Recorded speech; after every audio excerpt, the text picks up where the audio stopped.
welcome to NTR Radio. I'm Tom Force Anubis. I'm K-Odds. And I'm VZ Mark II. It's been exactly 2 weeks. How has it been? Another 2 weeks in the year of the demic. Yeah. I've been calling it that. It's the demic. So, before we get too far into it, let me tell you how to interact with the show live.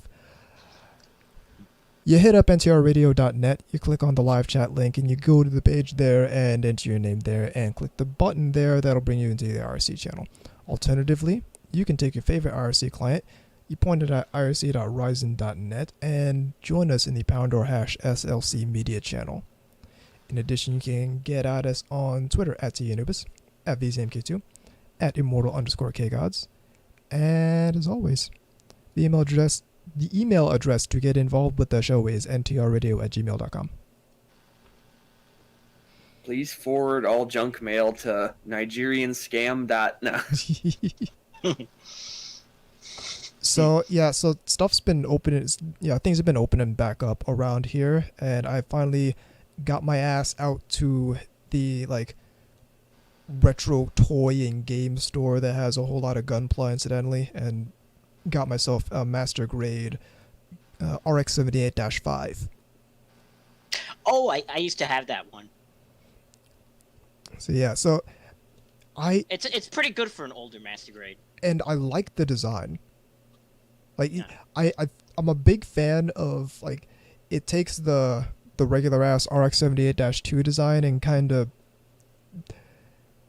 to me it kind of makes it make a bit more sense for what it's doing. Yeah.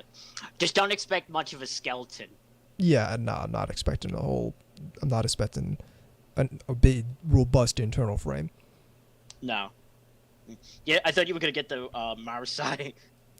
And maybe this is really lazy, but the Marasai is still there, but it's way up to where I have to ask someone for help if I want to get it. So I figured, I like this design too, and it's also not as expensive, so let me get this for the time being. What I did notice, however, and this is important because it turns out I have a rival somewhere in this area. The visual there is, and I know you're not a short person per se.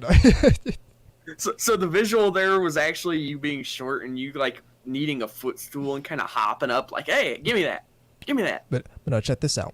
So apparently I have a rifle in this area because I looked up at the top shelf and the Plan 303 Deep Striker is gone.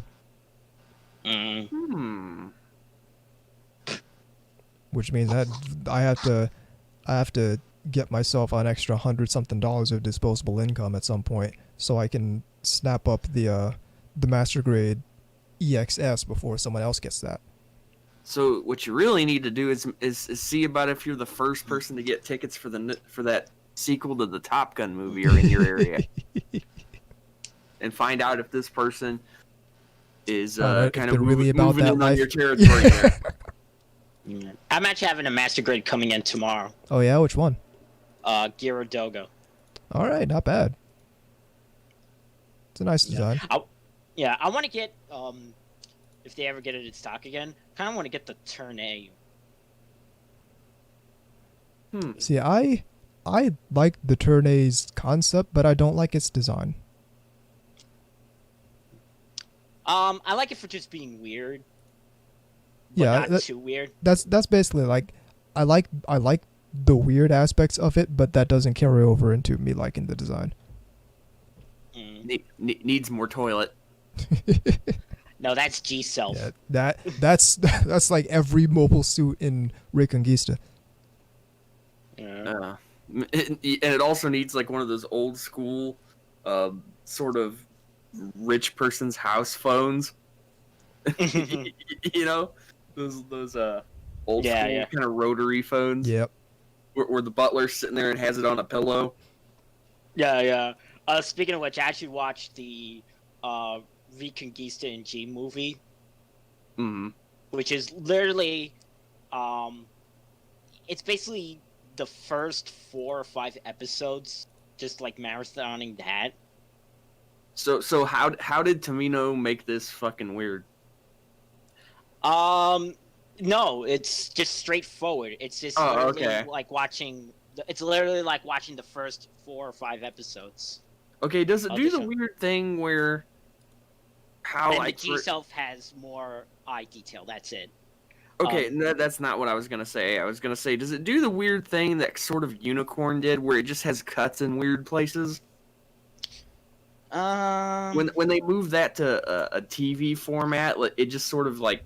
See, I never saw the TV version of Unicorn. You're not missing out. Yeah, it just cuts in really weird places, and sometimes it really fucks up the flow of the show. Yeah, which oddly enough, I'm actually rewatching Unicorn. I just have one more left. I actually just watched the last half of the last episode of Unicorn earlier today with my mom. Of all people. Yeah. Yeah, I don't like. For some reason, she and I just started going through Gundam Unicorn a few months ago. So yeah, that's maybe the 7th time I've watched Gundam Unicorn all the way through. Not on accident this time though.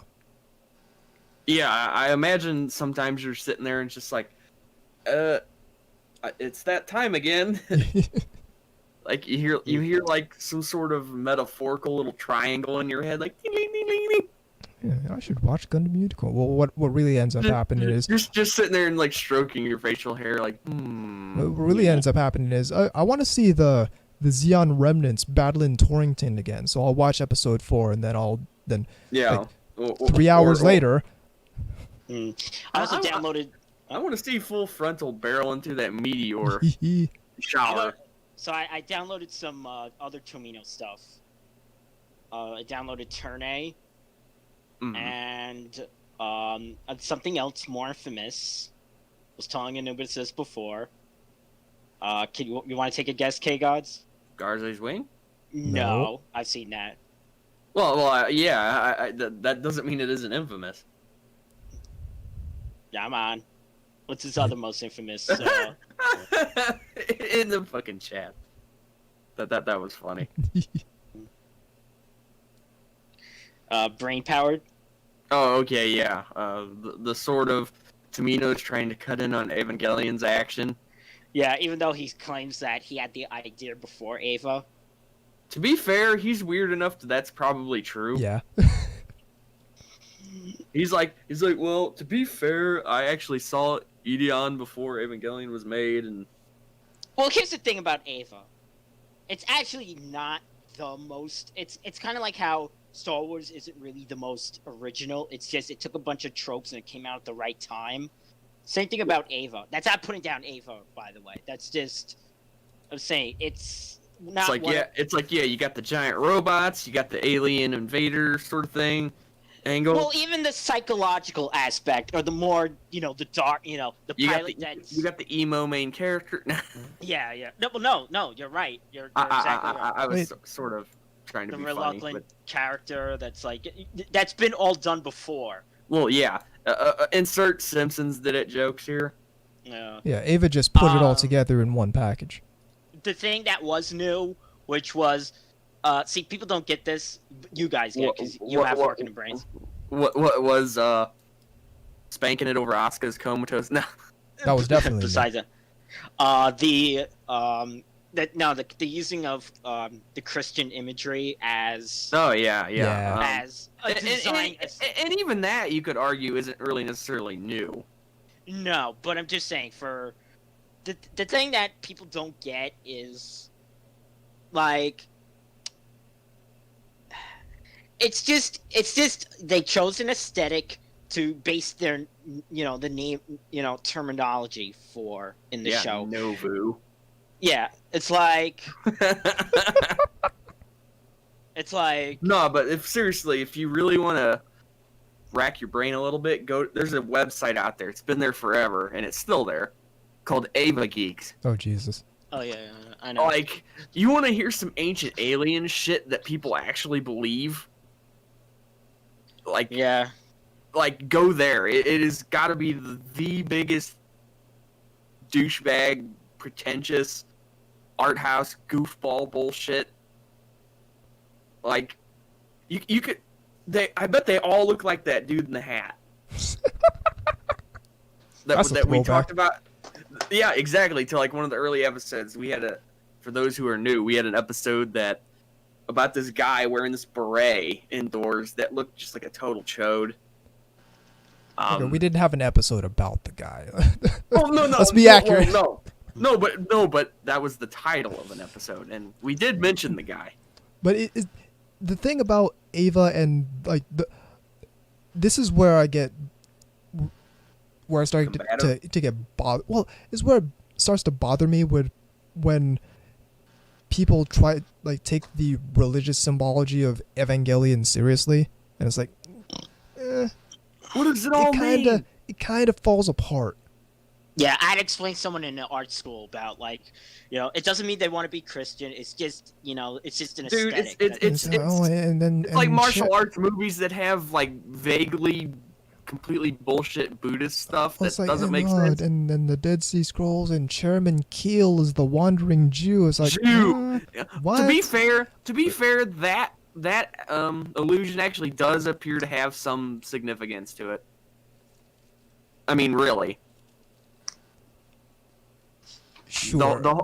I mean, because if you want Armageddon to basically occur so you can die, basically. That whole idea. Sure. But like, it doesn't make it a. It doesn't make it any bigger a deal than okay. They just thought this was cool. Yeah. This is what bothers me with like the whole death of the author thing is like, okay. We can do all this stuff and all this, but it makes the conversation so less interesting because I'm actually interested in what the people making the thing were like. Me too. Yeah, like I'm interested in hearing. Well, here's the great thing about that. Here's the great thing about that whole bit.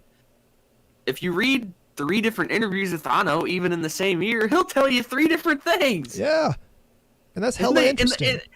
And they don't all match, mix, or work coherently. It's good stuff. Now you could argue some of that might be translation. Some of it might. That's just like Anno being Anno. Exactly. Sometimes I think he trolls people. To be honest, I really do. Oh, I wouldn't be surprised at all. That's the same thing with Tomino, where he'll state different things for In his case, I think he's just insane in a good way. Where it's like he hates. It's like when he says, I actually don't like robot animation. Where it's like, he's probably not even joking. He's not at all. But he's just that weird. He hated Victory Gundam, but when asked at the con that I was at, like, what's your favorite Gundam designs? He said he liked the V Gundam. Yeah, see. He's a strange one, because he liked the smaller sizes. I think to make it in that business and be like a legend, you kind of have to be a little off. Yeah, I feel like in order to make something, like in order to oversee something like Evangelion or like Gundam, especially when you get into stuff like Zeta, especially when you get into stuff like Turn A, I think you gotta be different from ordinary people. Yeah, you can't be the stoic. You can't be the regular salary man. Speaking of which, since we're talking about Anno, the first thing I'm thinking of was a long, long time ago in a galaxy. No. On I think it was the Anime Nation forums. There's a blast from the past. Damn. Yeah. There was an interview with him, and like some of the people in the comments section were mocking him and just saying it's like. Just how he talks and whatnot. It's like, but wait a minute, what you said last time doesn't really correlate with what you're saying now. And he's like, oh, I changed it. See, blah, blah, blah, blah, blah. And it's just like, even though your fans know better, especially because they know better. Yeah, exactly. Did you say the chat? Get into yes, the chat. I did. Okay. Did you watch anything, K-Gods? I mean, I've been slowly watching Spice and Wolf. It's very slow moving, but mostly because I've just no, I mean that because I've been just watching not watching other stuff, but having to do a lot of other stuff. Oh, all right, yeah, no, that's understandable. I did watch the first couple episodes of that new Netflix Ghost in the Shell thing. Okay. Oh. Dude, don't make it sound like you're having sex with something, Yeah. man. Well, so it's not bad. That's the first thing I'll say. It's not bad. Because I heard things about. I've seen things about that. The 3D animation isn't bad. It sort of gets like, it seems like the frame rate dips whenever they fire guns. So like I feel like that's sort of part of a new could have gun sort of control been better. initiative.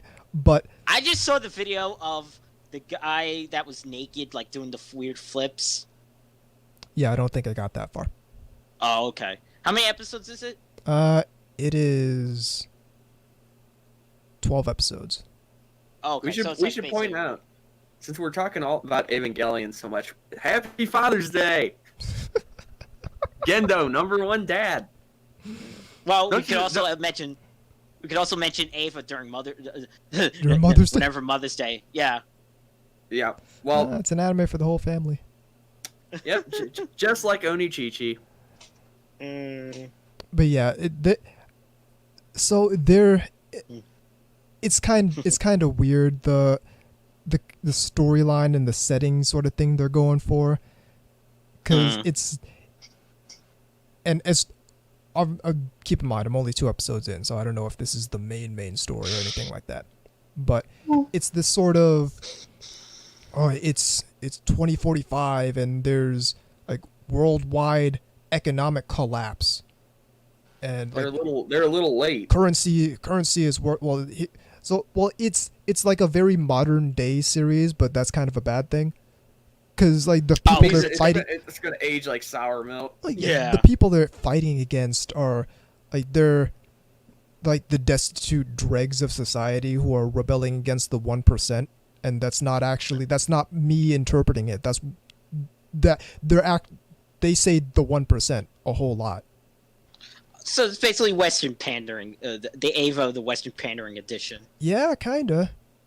But at the same time, like, it's not a bad show. It's well made, but I kind of feel like they're being pretty ham-fisted with the.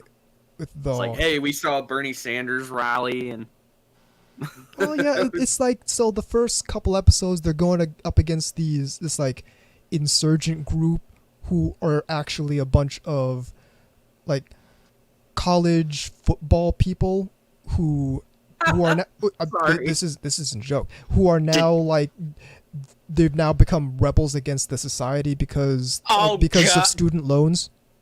Did they take the knee? No, this isn't, it's not that, but it's like oh, so that's Ghost in the bad. Shell has never been a show to shy away from political commentary, but No, but They- that's they- pretty ham-fisted. it's ham-fisted. It's like, This is well, like- we really want to do political commentary, but we can't. So Somehow I we thought- can't do it subtly like every other piece of Ghost in the Shell media did. See, I thought the live action movie was kind of like,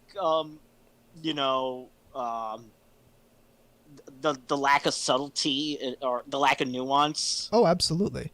This This sounds even. is more than that, though. Yeah. That said, like I I said, still when that- think it's better than the Ghost in the live action movie, based solely on the presentation, how it's animated and all that. See, I don't know why they just take the manga and make it look like that. Just I- why is I would guarantee you that would be, if they did that right, that would be my favorite piece of Ghost in the Shell media. Well, yeah, of course. It's like, well. And it'd do be- something and it'd be even more- that is trying to be the manga instead of trying to be the 1995 movie every time. There's a lot of things about it taking from the manga that would make me like it more. make it look old, make it look decidedly, in that late 80s style. Oh, if they could, they do something like what was the name of that anime? Cabaneri and the Iron Fortress. Okay. Where it's Right. it's like, it's Haruhiko Mikimoto doing the character designs, but it's a modernized take on it. Like if you put that and Do You Remember Love side by side, it'd be like you would see the genealogy very clearly. But yeah, we should. I would like to be able to do that, but Great question here. Were there any Trump references? no, thankfully no. Yeah. There's like a holographic person going like it's huge. But yeah, it's the action is good. It looks fine.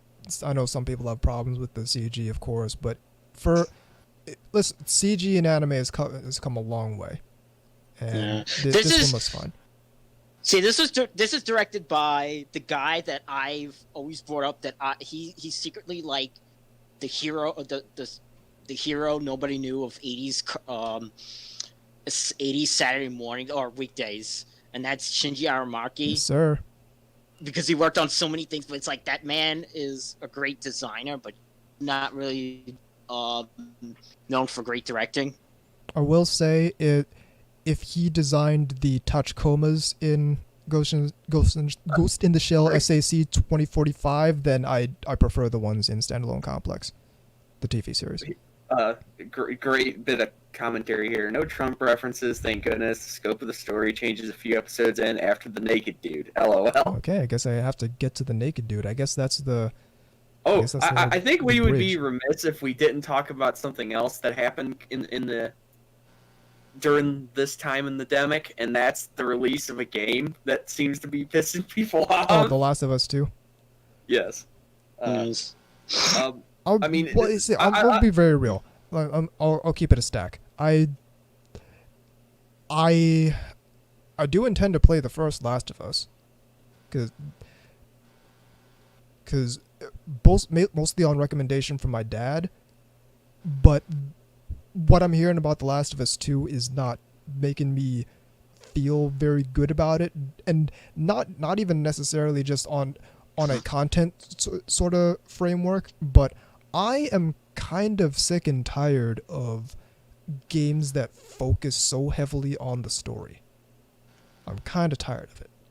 Okay, here's something really funny that happened in the... You'll appreciate this, I have a feeling, Anubis. Okay, so speaking of your dad, something that happened with mine. Got into a bit of a headbutting situation. So he is he has a mild form of TDS. For those who don't know, Trump derangement syndrome.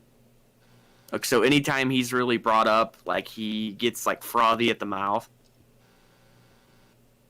Okay, you following me so far? All right. Yeah. Okay.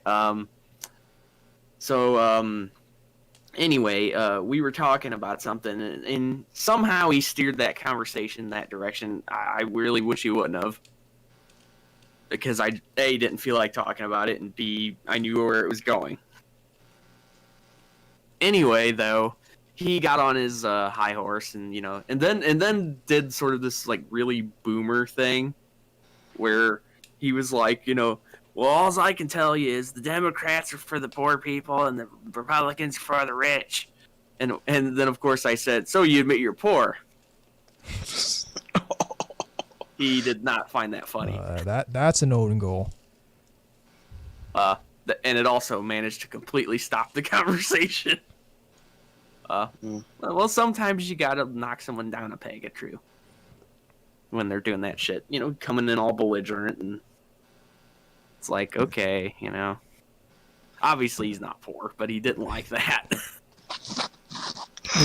Yeah. I'm kind of sick and tired of games that focus so hard on the story. Because here's the thing, and here's what really set me off. Read a book. This is before even the game came out. There was this whole thing about how they're gonna have like you're gonna kill like dogs in the game.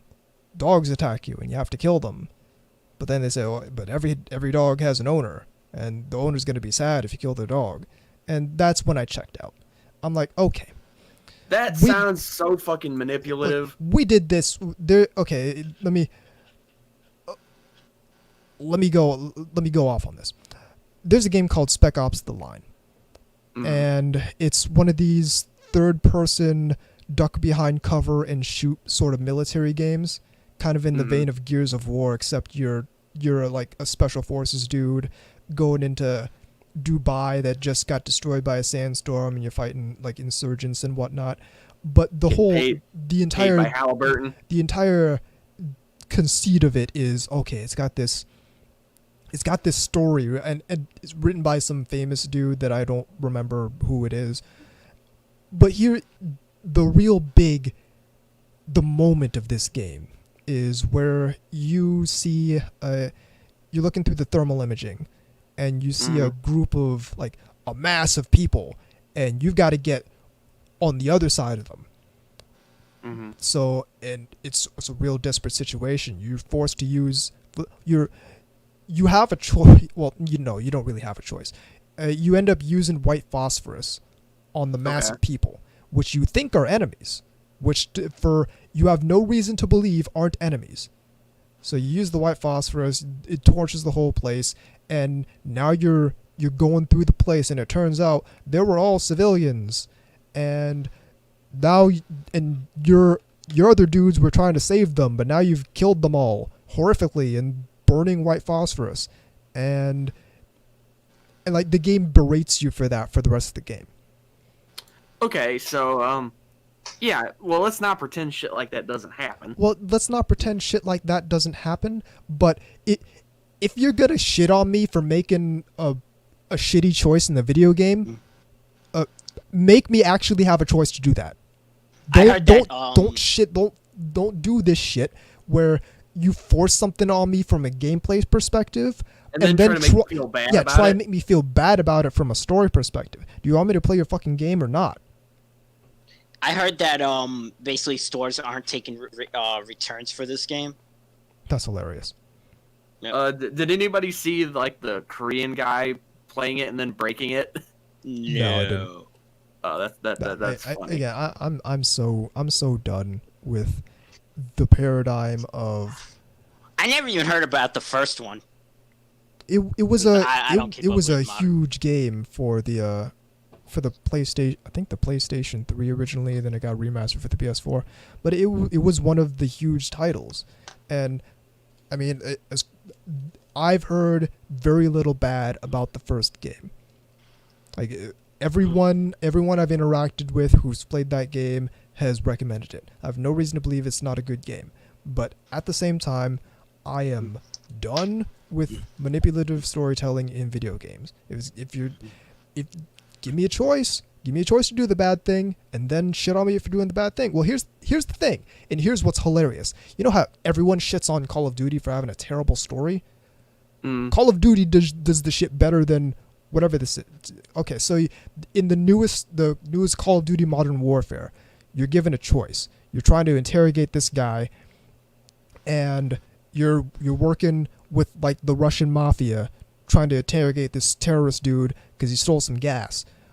So the Russian mafia pulls up in the van. In the van is the guy's wife and kid. The terrorist guy's wife and kid. And you can choose, okay, am I going to involve myself in this, or am I just out? You have that choice. If you choose to involve yourself in it, your commander eventually gives you a pistol. So okay, what are you going to do? And you can choose to shoot and kill the terrorist dude. And if you do that, the game actually berates you because that's a bad thing to do. But leave him alive so he can face justice. Don't just kill him. So the game gives you a choice to do the bad thing. And if you choose to do the bad thing, then the game said, yeah, you did the bad thing. That was bad to do. But it doesn't just shit on you for something it railroaded you into doing. I'm tired of games doing that. I just got this visual of when Brian is hitting Peter upside the head with the newspaper and telling him no. No. Like, because, you know. This is a good comment from High Five in the RC. Xenoblade Chronicles focuses heavily on the story, and it's honestly a great franchise, especially from that point of view. I feel like the problem is with games that implement real-life politics and stuff like that in their fictional story. It's just not great from a player's perspective. Well, and like you said, it's kind of stupid to do something that railroads beat you over the head with something that makes you do. It's so like okay, I get it. You've got this wonderful vision, but can we please make this a video game, not a movie? Well, not only that, but it's like, okay, you want me to be complicit in my own abuse right later on in the game. Yeah, I get exactly. It's like, listen, if I know that's gonna happen later on in Spec Ops: The Line, I'm just not gonna play the game. Because it really is like, okay, is this some sort of weird, like, you get some sadistic pleasure out of me having to do that? And then, like, running around and making it a feature? It's dumb. And it's like, again, am I playing a video game or am I watching a movie? Is what you made a video game, or did you want to make a movie instead? It's like, as much as people shit on Metal Gear Solid for having long ass cutscenes, at least they built that on top of a video game. Mm-hmm. Like, at least you have a remarkable degree of choice in how you navigate through what goes on in that franchise. But and every angle of Snake's ass possible. Yeah, exactly. But it's like, build a video game first. Then help me experience your story by way of that video game. But one thing I think people are doing is, so like in the first Mass Effect, you end up in a confrontation with one of your squad mates, and if you haven't played in the right way and gotten enough charisma points, you end up having to kill your squad mate in order to progress through the game. But if you have done that, you're able to convince your squad mate that what you're doing is the right thing to do and that he should join you on that instead of become your enemy over it. And like the game gives you a choice, but I feel like the people who want to make movies out of games don't want players min-maxing when they don't realize that they're video game people. They're already min-maxing everything. Plus, like I said, in some cases, and I'm not saying this is necessary with this one, although it does increasingly sound like it, where it's just an excuse for them to sort of drag you over the coals to make a point. And then constantly turn around and pull you over them again the other direction. I think that's the case with a lot of the also ran indie games that you might see, but I think more so the case with a lot of these AAA heavily story-based games is they really just wanted to make a movie, but for some reason ended up making it. Or another thing they could have done. And like, here's the thing, it's not even really that, because Hideo Kojima wanted to make movies, but he ended up making games, and he just ended up making really good games with really good stories because he built those stories on top of really good games. You know what this reminds me more of than movies or games? Those choose your own adventure books. Even that's better than some of these games. Well, yeah, because you actually can choose multiple outcomes that aren't exactly what they want you to do. If you end up doing the bad thing, then you actually chose to do the bad thing instead of, oh well, the dog's gonna attack you and you're gonna die if you don't kill the dog. And plus you just turn to page 50 and get eaten by alligators. Yeah, exactly. Or what have you. Like, some younger people have no idea what the fuck I'm talking about. They're like, what's he on about, man? It's like, there's these things called choose your own adventure books where it would give you a choice to turn to page, so-and-so or so-and-so. Usually 2 or 3. I don't think it ever was more than that, usually. Yeah. And, well, sometimes that led you into a death trap. Yeah, sometimes you ended up in the monster's stomach. Yeah, it happens. And then, of course, you got the people that the equivalent of the checkers player who don't take their finger off of the actual checker. Oh, yeah. And they're like, I didn't do it, and pull back. Yeah.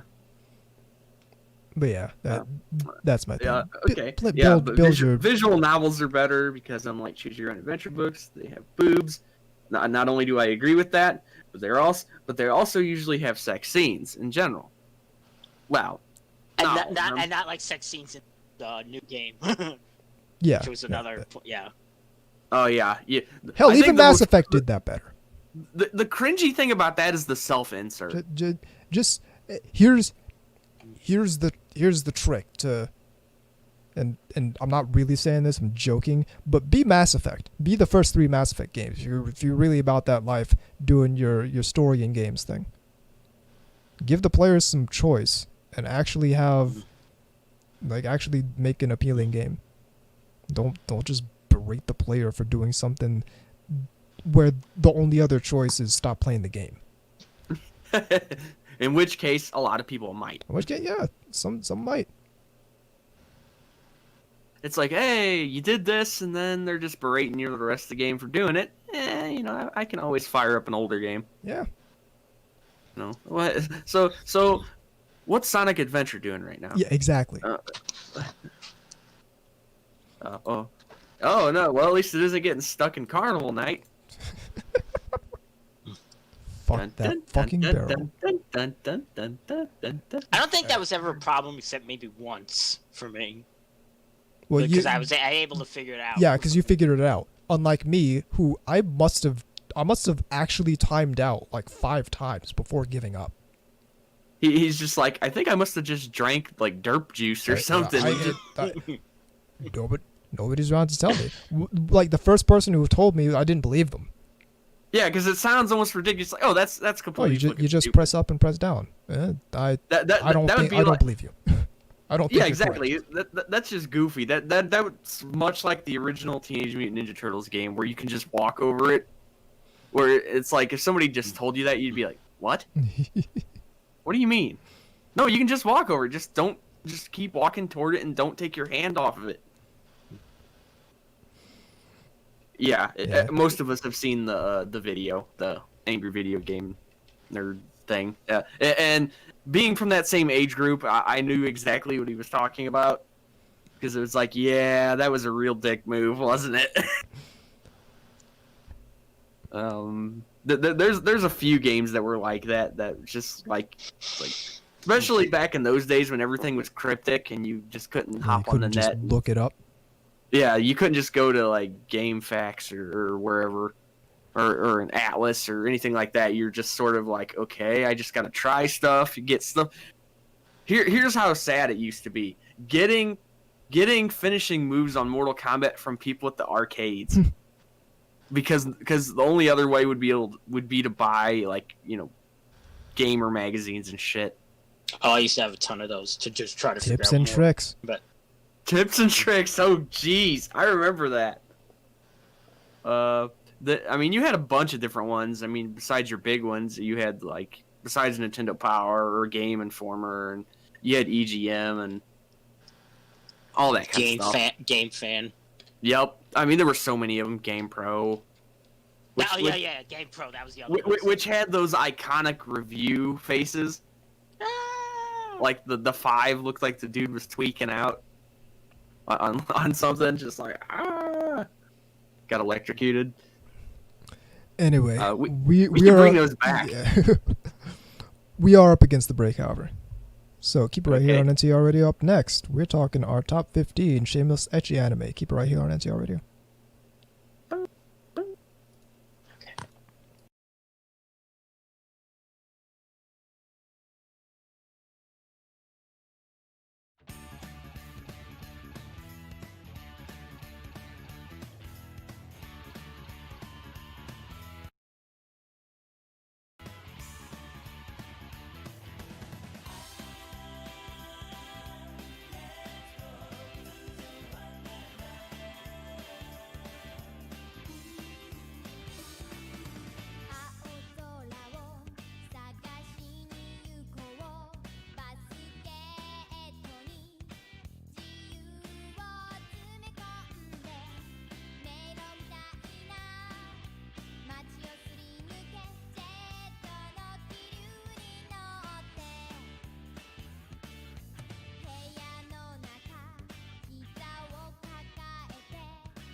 Welcome back to NTR Radio.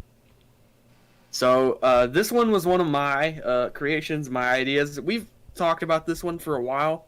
I guess we just never really truly got around to it. And it being Father's Day and all. I was about to say, whoa, where are we going with this? Well, I mean, some of your picks, that actually works, I guess. Right? Not really. Well, never mind. You'll understand where I'm going with that later. Okay, so, all right. Probably should have asked this during the break, but what order are we doing this in? I'll go first. Okay. Then you'll go. Then you'll go next, K-Gods.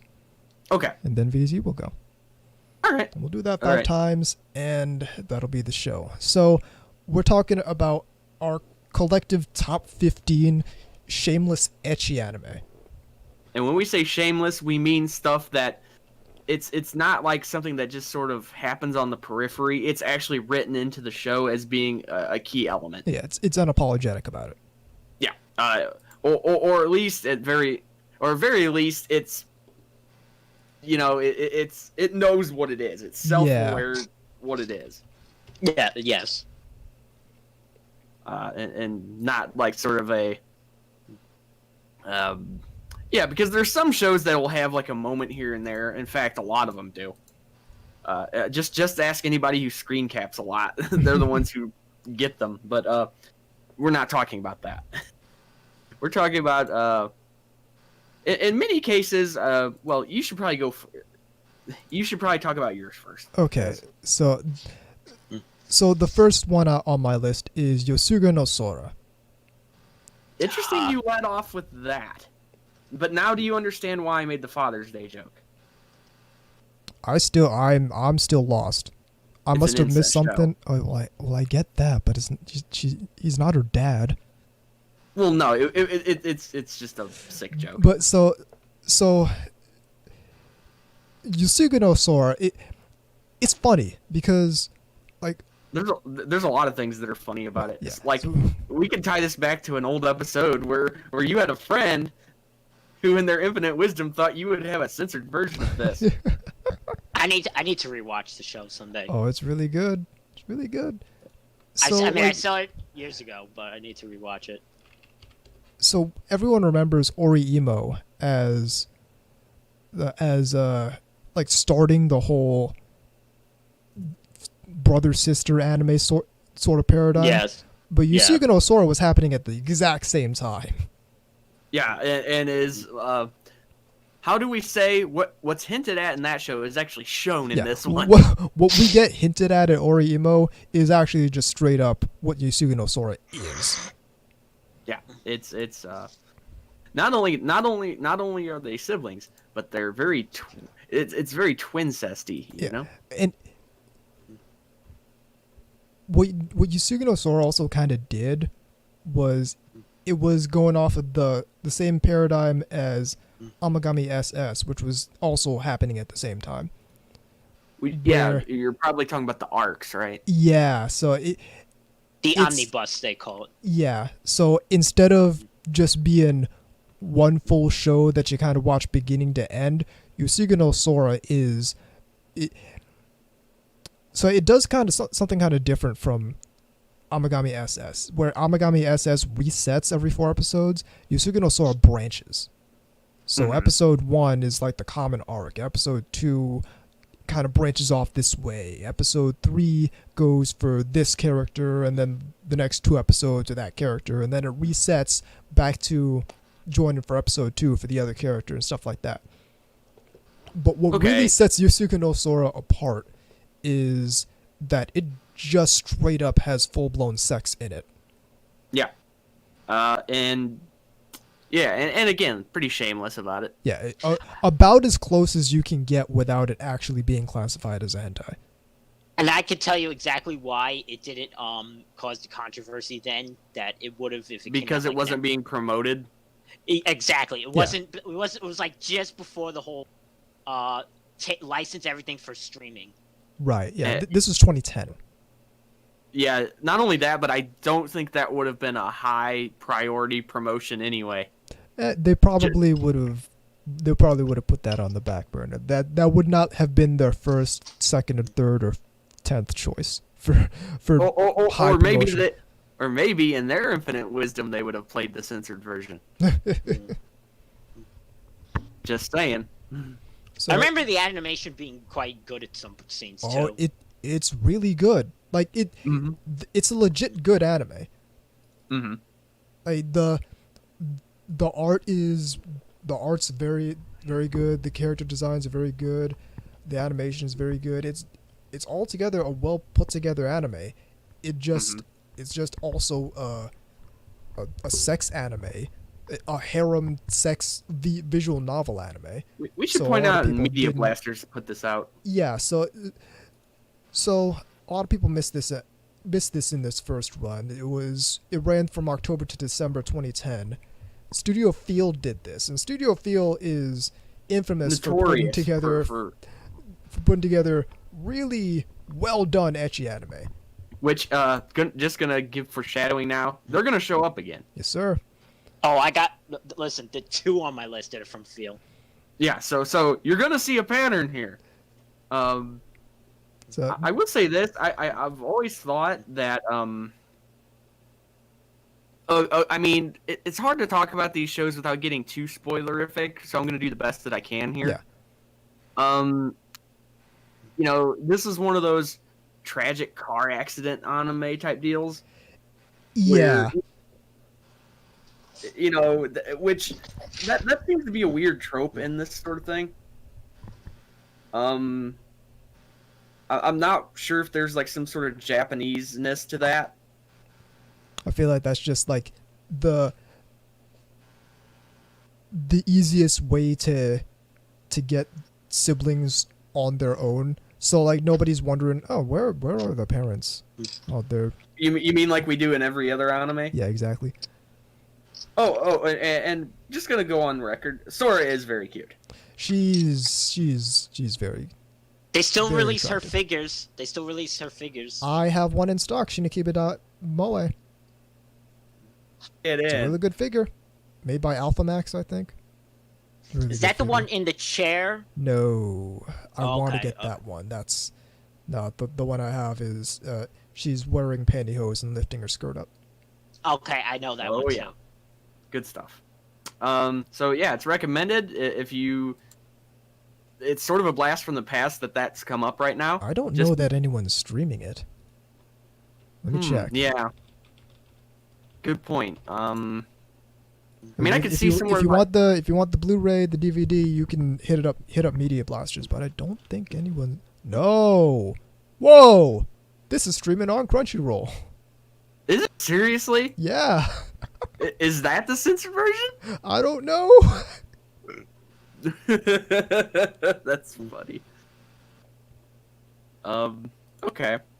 So, anything else to talk about with that? Or? It is highly recommended. I do like.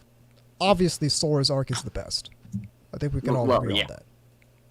No disagreement. But like the other arcs, I I remember liking the sensei. Mm-hmm. I barely even remember her. Damn, I need to watch this anime again. She's the one with the very large chest and the very large area. So that's what I remember. Because you would see. Because I would. All right. So my pick. It's kind of an oldie. I think everybody will get a chuckle out of this. It's called Golden Boy. I've never seen that, but I know a lot of people in the West like that was like a thing for them. Kanye West loves this anime. Yeah, there you go. Okay, it's an OVA, 6 episodes. They were all produced between October of 95 and June of 96. Discotek has it now, but they didn't originally have it. ADV did. Yeah. And this is important because their dub was a who's who at the time. It's sort of a very classic dub. It's well worth seeing just for that. Streaming on Verve and Crunchyroll. Because it's got Tiffany Grant, sort of the in-house darling of ADV. Was it Spike Spencer in it, I think? If he was, I don't. Yeah, probably more a minor character, maybe. But it also had other people in there too, just like Keith Allison and just like any other name that you heard in an ADV show probably popped in here and there somewhere. Mm. It had that sort of level of. Interestingly enough, I believe Media Blasters actually did have this. Yeah, it did, and it lost it to Discotek. But anyway, it's really funny. This one is very humorous. And it's, in all honesty, and this is probably going to get me into some, maybe not hot water, but contesting here. But out of the ones I picked, this one's probably the most lighthearted. Maybe. It's probably the most fun-based without it really getting sort of. I can't even think of where I'm going with that. It's hard for me to explain, but the basic idea of this story is that it's a guy, Kintaro, who's this guy who goes around doing stuff, sort of a jack of all trades sort of guy. Whether that be programming, animating, whatever, and he just is always chasing after these girls, and there's a lot of toilet humor, literally, in many cases. I've heard about that, yeah. Yeah, it's very comical, and it's more than a little bit based on questionable camera shots and things like that. Again, it's well worth to watch the dub. I normally don't say that, but trust me on that. You will get a chuckle out of it, I have a feeling. Again, yeah, sort of a lot of in-house people at the time, kind of the man, the myth, the legend sort of deal. Right. And, yeah, it's well worth checking out. It's got a lot of great designs for the time, high budget, and again, it's also very humorous. Like, even if you're not into ecchi, you could still like it just simply for the fact that it's so ridiculous and comical. And it also has a wonderful, I won't say tagline, but a line you'll hear a lot throughout it. That's so educational. Yeah, you'll see if you check it out. And again, very easily you can acquire it very easily these days. Again, it's Discotek. It went through a couple of different hands, but now it's on Discotek. VZ? Okay, so my first pick is one that I really enjoy that you guys couldn't get into, and that is Valkyrie Drive. Oh, yeah. Something about the art style that didn't rub off on me right. Yeah, the art style didn't work for me. I liked the game though.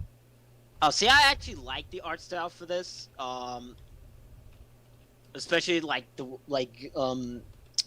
of the things I like was the sort of various unique body types. Not to sound more representation type of thing, but no, I like how everyone was like all different types of body types for for the character designs. Mm-hmm. Some of them were like chubby, some of them were like slightly older, some of them were like literally flat chested, some of them were like just like, and it made for an interesting ecchi show. I also really like the story. I also like the mystery aspect of the show. So it's definitely, yeah, you could say porn with plot. I also really like the way they drew the aerials on girls, like very large. In one episode, literally, because there was like a giant girl, and they like drew like even like the veins on the breast type of thing. Varicose. No, on the breast. That would be on the leg. But yeah, I was trying to be funny. Yeah, okay. No. That would not be sexy for varicose veins. Oh, I didn't say it would be sexy. We should point out Funimation has this. Yes. And I have it. Yeah, I know Funimation. But listen. There's no issues. It also was done by Arms. Yes. There's no issues with that release, by the way. They even included the shorts, which I love because they're basically like softcore porn. Yeah. There's also a lot of Yuri in the show. That's kind of a theme of the show is Yuri. Mm-hmm. And unsurprisingly, I believe this one was an ATX. Yeah. Yep. Yeah. Oh, yeah. Yeah. That was one of those shows where it's like you had to download the uncensored version. Right. I actually remember that. I mean, I wasn't really watching it per se, but I remember people talking about that. Yeah. Also, really good opening song. Actually, ending too. And it's one of those shows that's like it didn't need any more to it. It's fine. It's just a self-contained story.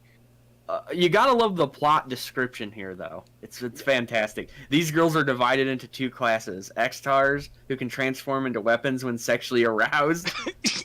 and Liberators, who have the power to wield an X-Tar's weapon form, known as Liberator Arms, through a process known as Drive. Yes. Okay, that's... yeah, and they have to do it by kissing. That's the thing. And getting aroused. That's the thing.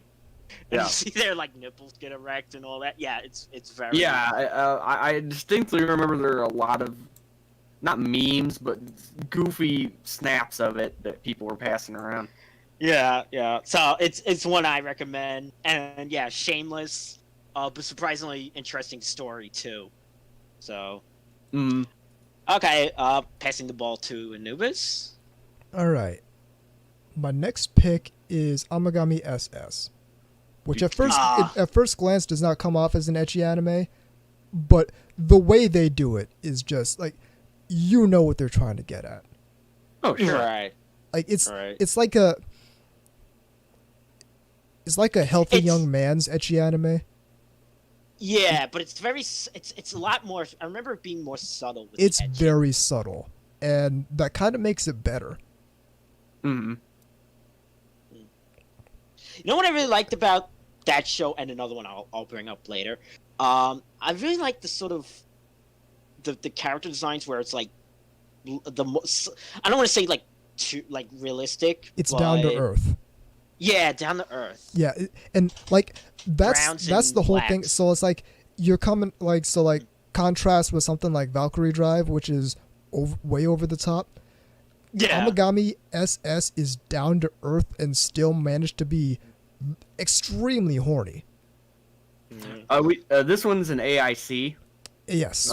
Made by AIC, and Sentai Filmworks. Yep, you can watch it on High Dive. I bought it last year, extremely cheap. Oh, it's not expensive. No. Nor is it terribly long. It's 13 episodes. No, it's SS Plus is 13 episodes. Oh, yeah, you're right. SS is 26 episodes, set in arcs. So you've got four episodes per girl for all the main 6 girls than 2 extra episodes. My notes were wrong. My bad. Yeah. I remember liking Ryoko. I think her name. That's her name. Ryoko, yeah, the 5th girl. Yeah, and was that the one with the curly hair? No, it's the that's one with the one. she's the one with the reddish hair. Yeah, the one who's she's trying to basically diet. Yeah, basically Kaneko. Yeah. Yeah, there you go. She's the resident thick girl. Okay. I also like the sister whose name I forgot. Mia. Yes. Well, you should probably give a little bit of info on the plot of this. So it's an arc-based romance anime. It's basically 6 romance anime in one anime. And so it's 4 episodes where the guy's trying to get with a particular girl. So like 4 episodes is Haruka, and then the next 4 episodes is Kaoru, and it's like that. So it's like if you took a 13 episode harem anime, compressed it into 4 episodes, and actually did it better than most 13 episode romance anime. Mm-hmm.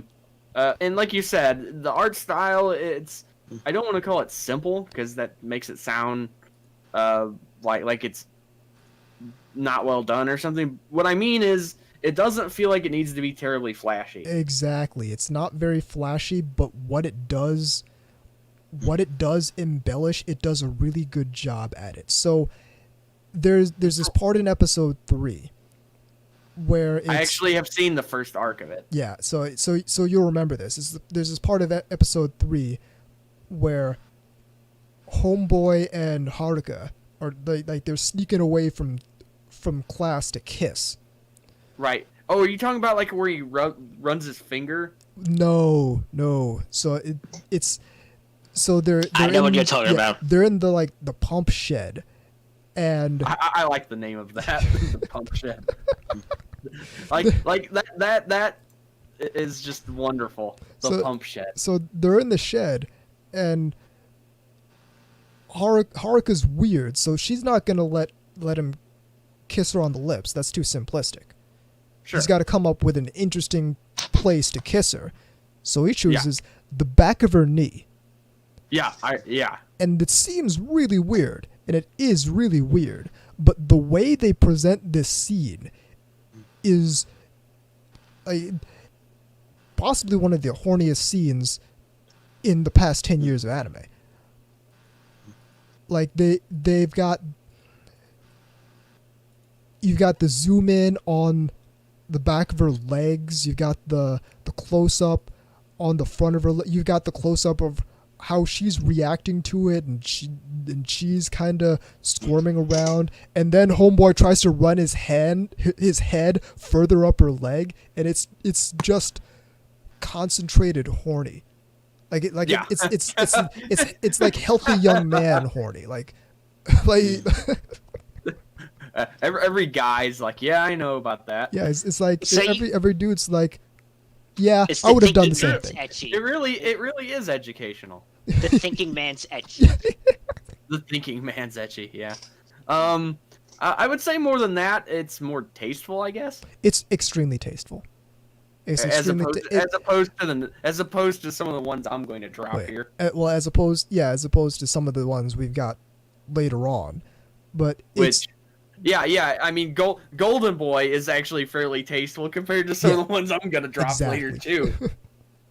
Oh yeah, no. Listen, I got some. Making it sound like it's a drug deal, like the stuff we're gonna drop. You know, it's like, hey, yeah, hey. What's up, Ecchi? I've got the unPlayStation version. And then the what is it? The partnership for an ecchi-free America. That's like some sort of like bizarro thing you would hear like on Channel 9.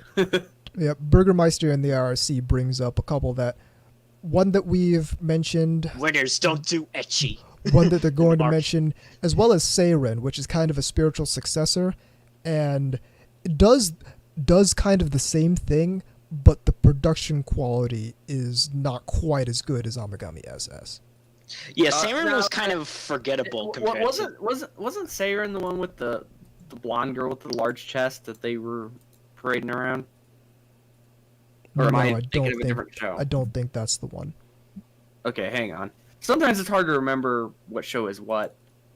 Like, there's just so many, and names are similar. And... Saren does kind of the same thing, but it's not as good animation-wise. It's not as good art-wise, but it does have that same energy. Oh no! I was thinking of Sekirei. Okay, yeah. Oh, something. yeah. That's not. That's not. That's no, not a summer show. No, no, it's not. That's what I was thinking. Like, that's definitely. No, but that is the blonde girl I was thinking of. Okay. Yeah. You can see where I got those confused with a name like that. Yeah, Saren, Sekirei. Yeah. All right. Yeah. Okay, guys. Okay, my next choice is going to make some. Yeah, I remember Satan. I remember because of the furry stuff. Yeah, that's actually what I was going to mention, but I decided, you know what, we should move on. Yeah. Okay. Speaking of shows that were kind of dropping back into the past, my next one is Ladies versus Butlers. Yes, sir. Okay. Now this one, there's a lot of inside jokes about this show on our show. Okay. Unsurprisingly, this was an ATX late night one. Yeah. Media Blasters has it, so good luck getting it. Let me see if it's streaming anywhere. Wow, yeah. Crunchyroll and Verve. Interesting. Zebek is actually the studio who did this one. And for those of you who don't think they do good shows, this is proof of the opposite of that. It's really good. This one ran from January 2010 to March 2010. It's 12 episodes and 6 specials, which are absolutely essential watching. Yeah, the specials are a requirement. Yeah, the specials were. Yeah, that was one of the first. To me, if you don't watch the specials, you didn't see all of it. The specials are basically they drop all pretense. Yeah, like it's almost like, hey, yeah, we're going to get rid of the other stuff that were excuses for the stuff in the episode that set things up. This was one of the first shows I think that did those like specials type of thing. Like that, yeah. Yeah, I can't really name anything before. Did Kanokon do something similar? I don't know. Yes. No. Which we should point out. I've always thought Kanokon actually was sort of had a spiritual bond to this show in terms of look. It's because the same character designer. Okay, yeah, I thought so. Akio Takami. Yeah. Who has a distinct style, you will recognize it. Yeah. Also Apate, yep. Yeah, so like if you've seen one of these and then you see some of these character designs, you'll be like, oh. It's very the plot is interesting because it kind of does the whole almost sort of Victorian look a bit. You know what I mean? It's got kind of like, okay, ladies and butlers, type of deal. Yeah, well, it's like, it's like the private school look. Like, right, it's sort of, it doesn't take place in those times, of course, but it has that sort of like, almost feel to it. Yeah. And yeah, it's not, I don't want to say it has arcs, it really doesn't. It doesn't really flow like that. But there are a lot of girls in it. Yeah. And it focuses on each girl, I know what you mean. Yeah, so obviously the main one is a girl named Flameheart. Serenia Flameheart. Who has the most interesting hairstyle. Which, I'm going to be honest with you, when I first saw it, that was a bit of a put-off. I was like, okay, I don't know if this is going to be all that great. So I was on board from the very beginning. Now, and here's the weird thing. You don't see hairstyles like that much anymore. No. You don't see these outlandish hair like that I think everyone else just gave up. Yeah, like, this is like the last boss of the weird hair in anime. So she's got, like, everyone's familiar with the drill hair, but she's got two... Sort of like twin tails that are taken to... She's got 2 croissants hanging off of the back of her head. Like, and all the way down to the floor almost. Yeah. It's wild. Yep. it looks very nice. And one of the nice things I'm going to pop in here is that the main character, while not specifically all that perverted, doesn't mind. Yeah, exactly. You know, that's one of those things that the haphazard protagonist that's sort of like bumbling his way into these situations, which happens with this guy too, except he doesn't apologize for it. He's just kind of like, yes, I got some ass. It was good. I love the meme that they used to do with like with the show. It was like drill tits. Oh yeah, tits, it's like, yeah, she got reverse trap tits. Yeah. Yeah, I mean, and it runs the gamut of different character types. You got your, she's sort of, like I said, the prim and proper girl, and then you have sort of Tomomi, which is more the athletic type, I guess. Kind of. She's not quite as. I mean, not like quite as curvy. Right. When I say athletic, I mean that in the literal sense, as in runs track. Yeah. Kind of athletic, not as in like, you know. Yeah. But then you got the other stuff like the Middle Eastern looking girl, and then you know you have the otaku. Yep. Just all kinds of fun stuff like that, and then of course you have the Middle Eastern girl's guard, who's like a bloodthirsty psychopath. Carries a scimitar. You also had everywhere. the loli. You also had the loli one. Yep. Yeah. Like I said, something for everybody. They did really kind of go that route when they were coming up with the cast. Yeah. So I mean, there's definitely, and we should also point out that this was actually a light novel. Yep. That ran for a while. I do like in my notes that it says demographic male. I mean, there's something funny about that. No. You think? Shit. It's like holy shit. Like, really? Really? Was this a question? Like, yeah, did anybody actually wonder about that?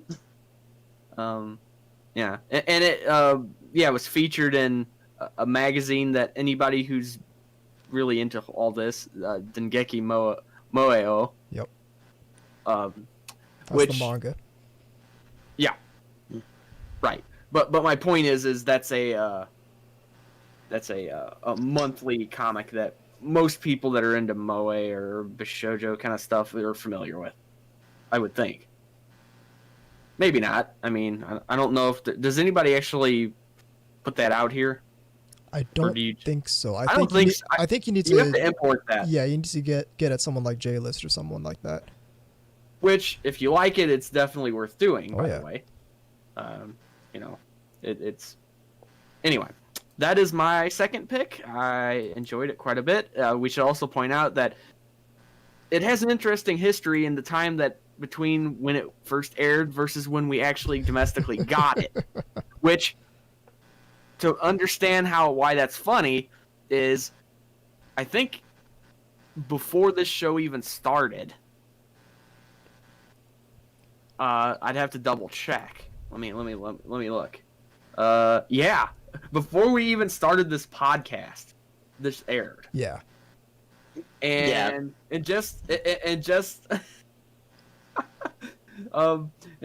relatively recently we got it. Yeah, not like a few years ago. Media Blaster's on the ball. Yeah, I'm gonna have to stop making fun of them. I mean, they got good shows. Oh yeah, they're not actually like bad at what they do. They just took a long ass time for. Yeah, this one was ridiculous. It was one of those things where we actually thought that if the podcast went down, it would almost be poetic justice that it didn't come out the entire time we ran it's like the show aired in 2010. And I'm looking at a 2015 article where they're still talking about we're adding more to the dub cast. It's like, what? Why is it not out? Yeah, like this has got to be the Chinese democracy of anime dub releases. Okay, so here's the saga. I got it. It was aired in 2010. We started the podcast. Like we started, and we're running in the podcast before this was licensed. Then yes. like the podcast lasted longer than the entire licensing cycle for this thing, and we weren't sure it was gonna it was gonna end up that way. No. And it is worth acquiring. Just saying. I mean, if you like this sort of thing, it's well put together. Now, I'm not saying that you can show it to somebody and they're not going to look at you funny. You need to either put it into context for them first, a lot. Like, you need to sit down and talk to them. Like, okay, listen, we're about to watch Ladies versus Butlers. You're gonna see some stuff that you might not be comfortable with. Let me explain this to you, or they just need to be already okay. Put it this way: when I went, to college or whatever, we actually watched this during the first episode of this during like Anime Club. I don't fucking know how that happened. Well, it was off of somebody's hard drive. Oh, well, that's I understand that. But listen, I had Ladies versus Butlers on my hard drive, and I was the president, and I knew not to suggest this show to the Anime Club. Listen, Well, that's student lounge material. That's for all the rowdy people who already appreciate ecchi. We're going in here with like the Anime Club people. I'm not about to suggest that. I'd seen it already, of course. And I first thought was, really? We're gonna watch this? Really? Interesting. this I'm just like kind of more observing people around me than watching it. All the dudes are sitting there like fucking crossing their legs and shit. Yeah. Like oh fuck.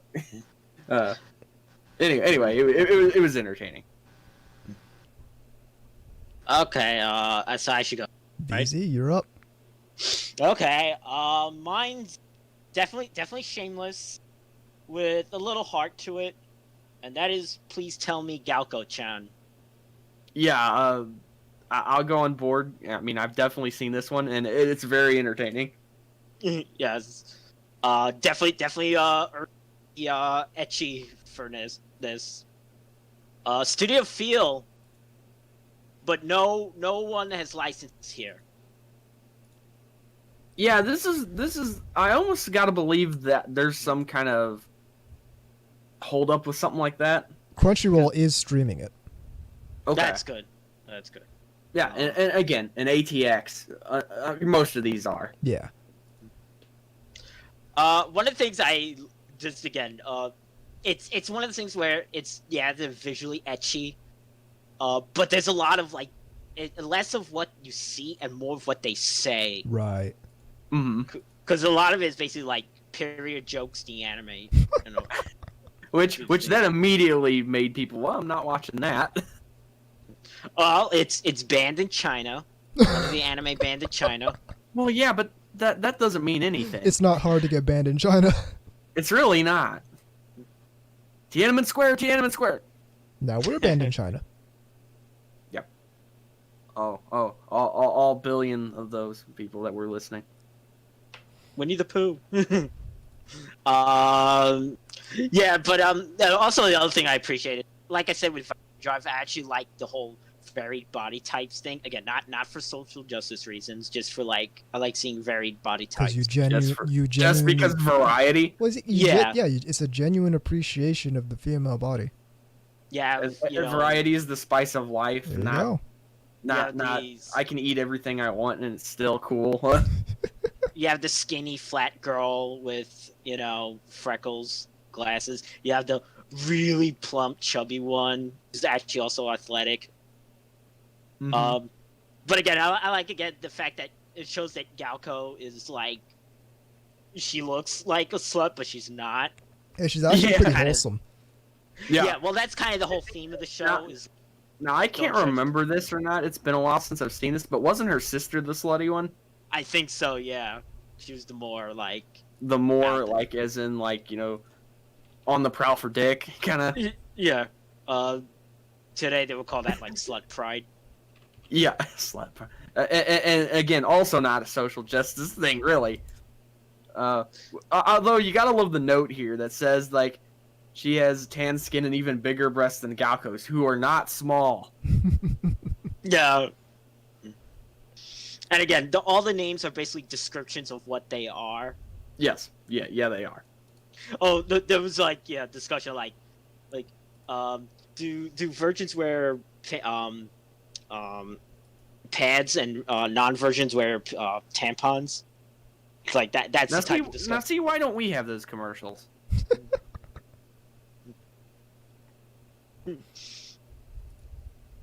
You'd get more people to watch them. Yeah. There's also like the little Shoto who's like with the lowly one. Mm-hmm. And I love the Shoto was wearing the shirt that said NTR on it. It's they kind of fudged it in the anime, but in the manga, he's definitely wearing the NTR shirt. And by the way, that's clearly a fan. Yeah, and I'm still buying the manga whenever those come out. That's one of those like very few manga that I'll be continuing collecting. It's a great release, you know. It's which we should point out that 7 Seas has those. Yes. So the manga's been here. Yeah, and again, that was based off of Okay, now I'm probably wrong about this, so you're probably gonna need to correct me on this. But what format were those on originally? They're manga, but were they just like regular, or were they put together from? Oh, you know what it is? The artist's website posts like, and it's like almost like for Coma. Yeah, see, that's what I was thinking. I was like, is it for Coma or? And then like, yeah, there's the collected edition of that. Yeah. So Galco-chan. Again, I've seen that one. It's really entertaining. It's well worth a watch. Again, it has this sort of. It's sort of was playing around with the zeitgeist because of the Gyaru subculture. Yeah. Which was really a big deal at the time. You saw them kind of playing with that. They still do Gyaru things, but yeah, they do. But at the time, you started to see more girls like that popping up. Yeah. So it definitely was I don't know if I'd call it a trend, maybe a mini one. Yeah, it was big for a while. Which is interesting because in real life, Japan, the whole Gyaru thing was like in the 90s, early 2000s. Mm-hmm. According to the notes here, yeah, it's supposed to be inspired by Baywatch of all things. yeah, that's what I read. The Gyaru subculture. Yeah, which that's interesting. It makes you wonder why the Eastern Europeans didn't come up with it first. You know, because you know how sometimes shows would show up there later because of, well, reasons. Yeah. And you know, they'd get popular well after they'd kind of passed here. Anyway. So, guess I'm up next. This is a classic. And it's a franchise that's still running. I'm talking about Strike Witches. Oh. Heavy breathing, insert. The original Moe military, like the thing that started the whole trend. Yeah, I wouldn't say we can't say it's the original. Yeah, it's not the original, but it's what started this modern trend that we've been on since 2008. It was the modern successful one. Yeah. Yeah. We should point out that at least the first one was done by Kazuhiro Takamura. Gonzo, thank you. I could not think of the name for the wife. Studio got this got passed around and really it still is in a way. Still getting passed around and really didn't see a significant drop in quality. Didn't suffer too badly for it. Brave Witches is at least the weakest iteration. It also has the weird. It's a lot less colorful. The weakest was that short format one but I don't necessarily count that because that's sort of it's not part of the main franchise. The color palette for Brave Witches was sort of drab, but that made sense considering it was kind of the Eastern Front. Yeah. Type of look to it, so everything had this old kind of cold Soviet kind of look to it. Anyway, Funimation has this, unfortunately. Yes, indeed. it should be streaming. Let me just check. Mm-hmm. And obviously, there's a lot of manga and light novels and stuff like that. Yeah, so I mean, you can get it on Funimation streaming service, of course. and if you're a fan of this franchise, you're in luck because there is a lot of stuff coming. Oh yeah, we're still getting Strike Witch stuff, and for a little bit more information, it looks like it's just the first season of Strike Witches, which is curious on Funimation's service. Yeah, but for those who are interested, we have a series called Road to Berlin that's coming this year. Yep. And actually next year we have Luminous Witches, which I love the name. I love the name of that. And Shaft is doing it. Oh, Yeah. Okay. So like if you weren't interested yet, that should at least tickle your pickle a little bit. Like we said, this is getting passed around throughout various studios. Like David Production, famous for JoJo's Bizarre Adventure, they're the ones doing Road to Berlin. Season 2 is AIC, and again also if Funimation has it, and then you got the movie. Which the in between OVAs, those were Silver Link. Yeah, exactly. So was Brave Witches. It really is moving around a lot, and we're not going to try to explain which ones aired on which station or any of that shit. That's just you've got Google. Yeah. So come on. So the main conceit of this show is that you got the witches. They're saving the world, and they're in these magic jet boots, but they can't wear pants. So all the character action, everything is just taking place with characters have no pants on, so they're all just running around in underwear. And the camera is very aware of that. Yes, which I was gonna say, which you could argue in universe that hey, it makes sense. Oh, it 100% makes sense.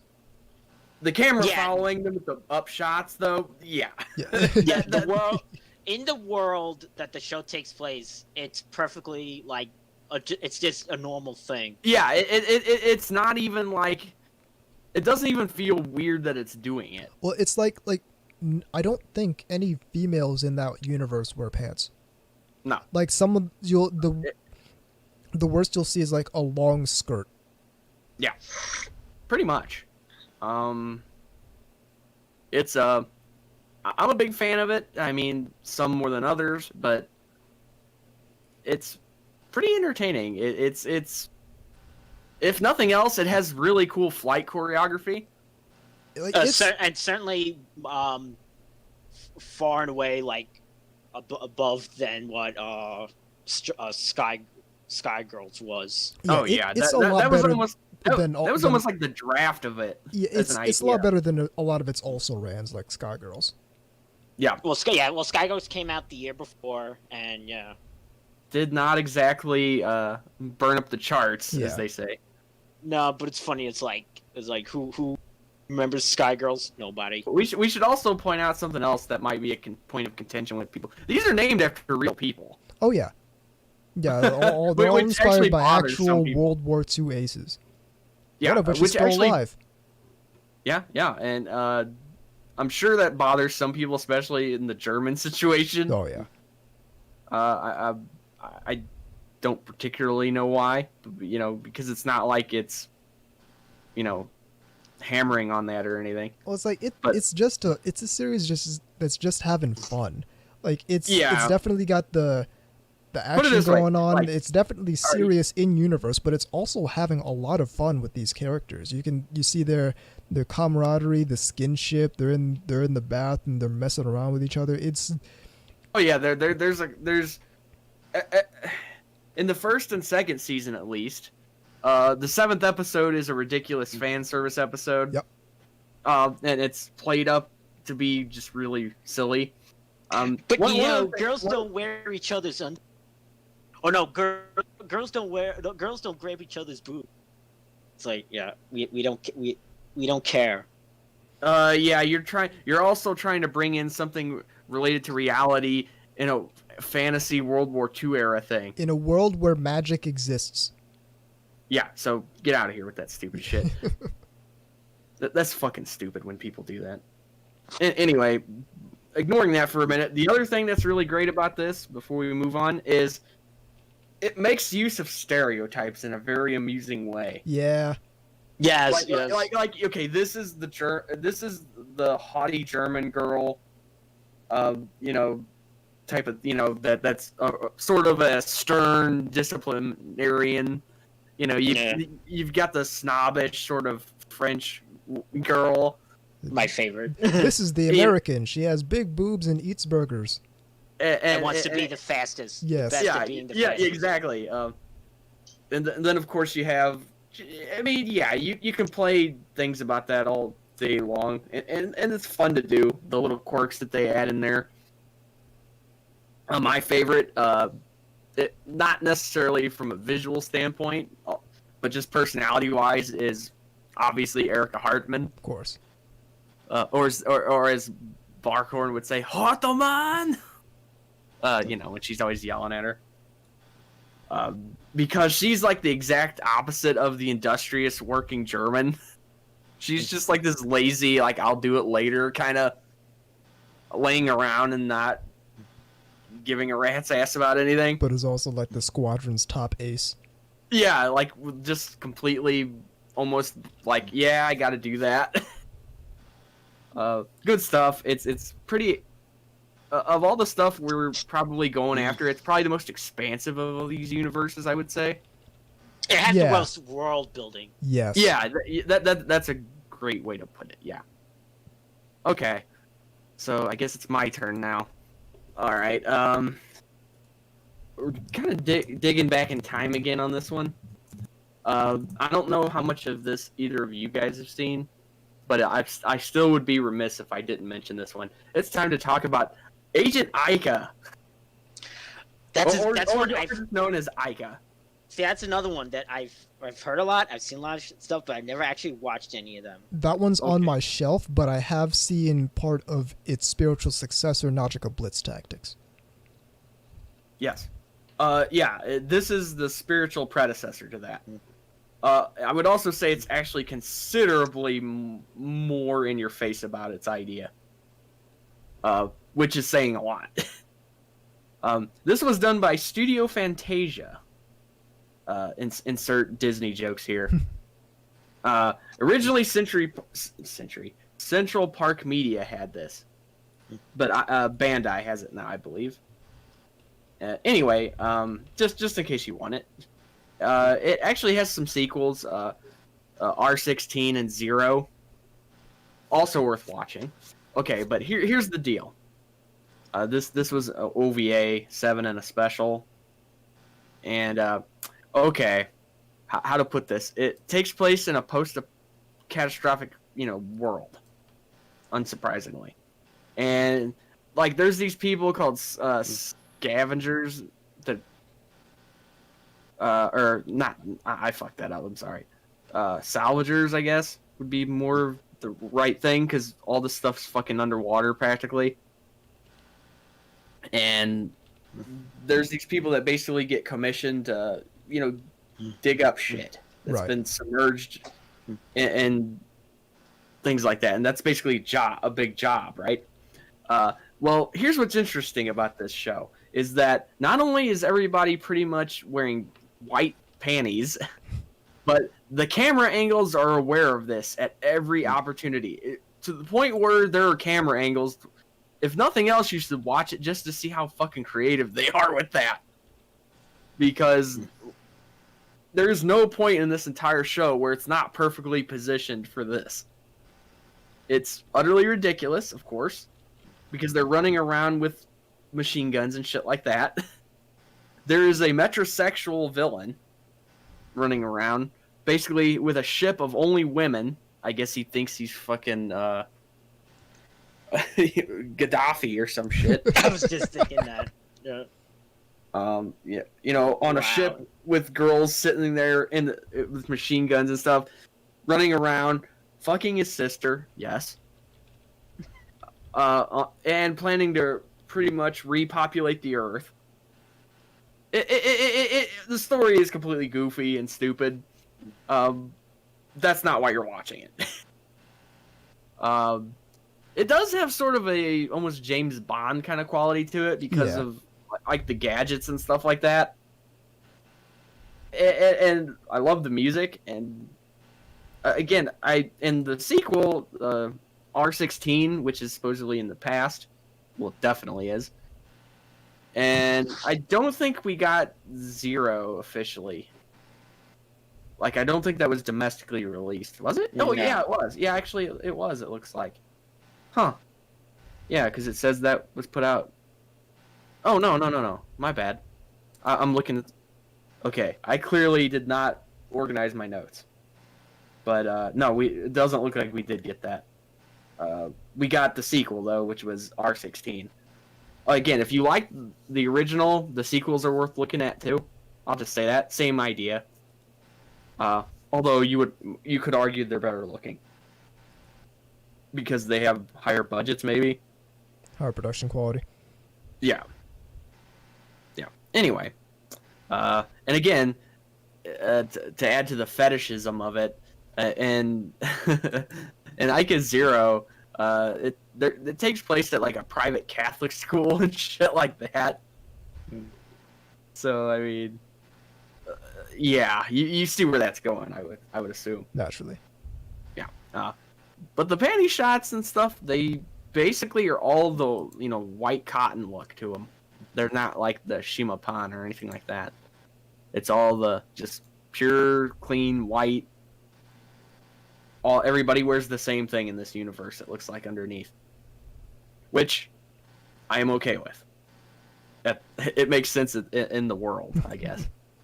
Not really. Actually, nothing in that world makes much in the way of sense, but that's not why you're watching that. And I picked it because it's just so ridiculously over the top that it's worth seeing just for that. And again, I don't know if anybody's streaming it. Let me check on that. I would find it almost odd if it was. Not only because it's old, but it just doesn't really seem like the type of show that... Tubi TV. Okay, well there you go. Oh, I should point out that... you can get Ica and Ica R16 on Tubi TV. Well, there you go. Dubbed and subbed. Yeah. Which, yeah, the less said about that dub, the better. Probably watch the sub. Watch the sub. Mm-hmm. Moving along. So, Okay. Sorry, I got bumbling there. All right. My turn? Yes, sir. Okay, so my next pick is No Kami, but the full title is Ore no Nai Sentai Kushi ga Gakuin Rabu Kome no Zenroku de Jama Shiteru, which means Way too fucking long. my mental choices are completely interfering with my school romantic comedy. I'm so glad we're getting out of the long-ass light novel title paradigm. Not a fan. Yeah, this was another just shameless ecchi show. Well, they're all pretty much all of these have been fairly shameless. But... yeah, but just the fact that so the premise is that this guy has this thing where he sees like games where it's like multiple choice. Yeah, the visual novel paradigm. Yes. Yeah. Or the choose your own adventure book. Yeah, but it's like always in something really embarrassing. And he has to do said embarrassing thing, or else he feels like terrible pain. And yeah, it's like obviously him embarrassing himself in public. But yes, I just some of the female characters are hilarious. The one that stands out from a lot of people, even though she was a minor character, but she was such the best thing in the show, and you would almost want like a spin-off about her, was Ayame Recado, who's the one with the she's the sort of again the the uppity girl. But what makes her unique is she has like breast implants. Mm-hmm. And yeah, they did the joke about like silicone inside, written in the font of like Intel inside. How many anime characters do you see that canonically have breast implants? Yeah, I mean, you really very don't. rarely. No. Yeah, normally if they're big, they're all natural, baby. Yeah, they're just big. No, she actually has implants. Oh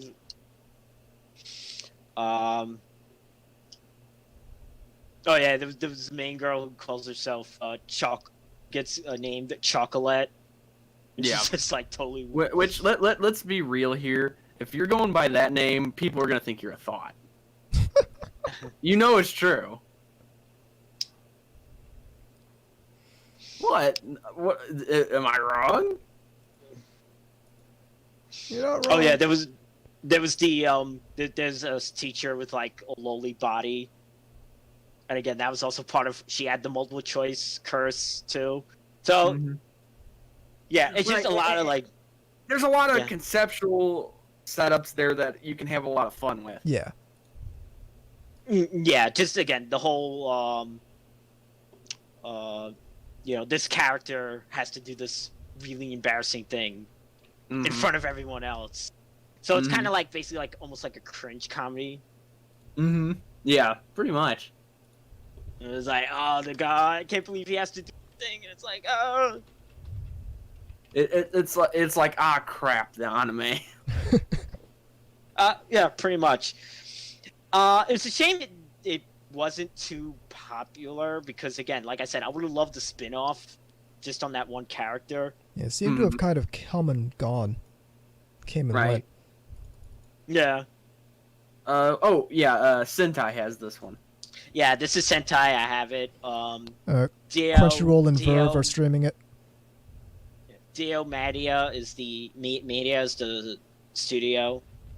Mm-hmm. Right, and again, it is a light novel in origin, as if the name didn't tell you that. Oh damn! This came out in 2013. That was that long ago? Wow. Time flies when you're in a coma.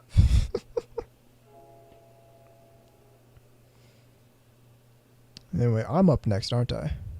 Yes. I think so. All right. Next up is High School of the Dead. Here's another one that we watched in the anime club. And that's another one that I haven't seen, but I know a lot about it. So, I generally hate zombie media. You know what? I'm with you. I'm just, it's a tired thing that's like. I think it's tired. I think very few people have done something new with it. I think it's kind of played out. But I loved High School of the Dead just because it was so unapologetic with everything it was doing. Helped that it was done by Madhouse. Studio Madhouse did the animation. Sentai Filmworks has the license. And this is very much an ATX. Oh, it's very much an ATX. You can hit it up on High Dive if you want to see it streaming. And interestingly enough, this was another 2010 anime. There's a lot of 2010 anime going on in this list. Yeah, I think that was actually one of my favorites of that year. It was up there. It's really up there. They did a really good job on it. So like, the premise is simple. You can get the manga omnibuses for it too. Yeah, and they're really nice. They are. Like my buddy Hung Like a Zombie has it. Which that name is very apropos considering the name of this show. So the premise is very simple. Zombies attack the world, and these people are in a high school, and the zombies attacked, and people are dying everywhere, and now they have to survive. Oh, and thankfully they don't try to explain it more than that. Yeah, that's one thing I really like about it. It's just, okay, zombies are attacking. If you don't accept this premise, then you're probably not going to enjoy the anime. Well, yeah, you're gonna. I thought you meant in universe. Yeah, I was gonna no, say, well, then you're just gonna die. Yeah, they don't have something. Oh, well, it was a secret experiment. They don't try and explain it. They just explain like kind of how the game mechanics of the zombies work in this iteration of zombies, and go from there. And it's just action, tits, action, nudity, action, A very infamous GIF. and a very infamous scene of just breasts flopping around. That goes Dodging into total bullets. Matrix mode. It's with so the bullet passing in. Yeah. yeah, it's so over the top and ridiculous, and Yeah, doesn't it- doesn't take itself super seriously. It knows what it is. No, it It's a doesn't. grindhouse movie. Yeah, basically, it really is because, I mean, there's a part where they're trapped in the school and like your otaku dude basically just fashions himself a fucking nail gun. Yeah, he takes a nail gun and like Uses the ruler as a sight. That's yeah, the best no, thing. he breaks off a pencil and puts that at the top of it. He gets two boards and makes a stock out of that. It's It's very amusing. so it's like not only is the nudity unapologetic, but just the action and gratuitousness of the violence and the blood and all that. It's so like it's enjoyable in a very very visceral way, not just from an action perspective, but from a It really from a is horny just sort of a pop type of approach. yeah. It doesn't really pull any punches. Put it this way: people get beat with bats in graphic fashion. Oh yeah. So I mean, that alone will probably, push some people away, but that's not the point. Sadly, this franchise, I mean, it's still relatively popular, I guess, but you don't hear a lot about it anymore. Yeah. Didn't which the is a artist shame. die? Yes. Yeah. Yeah, I believe so. And so, yeah, it's not likely it's going to continue, unfortunately. Yeah. Which is a shame because I actually liked it a lot. And the anime ended on this massive cliffhanger. Yeah, that doesn't help. Not at all. And there was a fun little OVA too. Yeah. And of course Sayako is best girl. Naturally. Sorry. That my opinion. Of course. I 100% agree with that. What can I say? She's a girl who actually seems to be excited by beating the shit out of things. With a samurai sword. Yeah. I thought it was like a kendo stick or something, but I can't remember. I think she starts out with like they get weapons upgrades throughout this. Yeah, episode. exactly. So like the otaku guy doesn't start out with the gun. No, he's got to use the nail gun. Then he gets a pistol. Then they stop at the house where like the woman from America who's all militaried out, they crash there for a night and get like M14s and stuff like that. Yeah, and of course the manga goes further, obviously. But unfortunately the anime, much like other great ones like Bastard and things like that, just sort of leaves you with kind of like, oh, I wish there was more. Yep. Okay, now my next one is sort of infamous.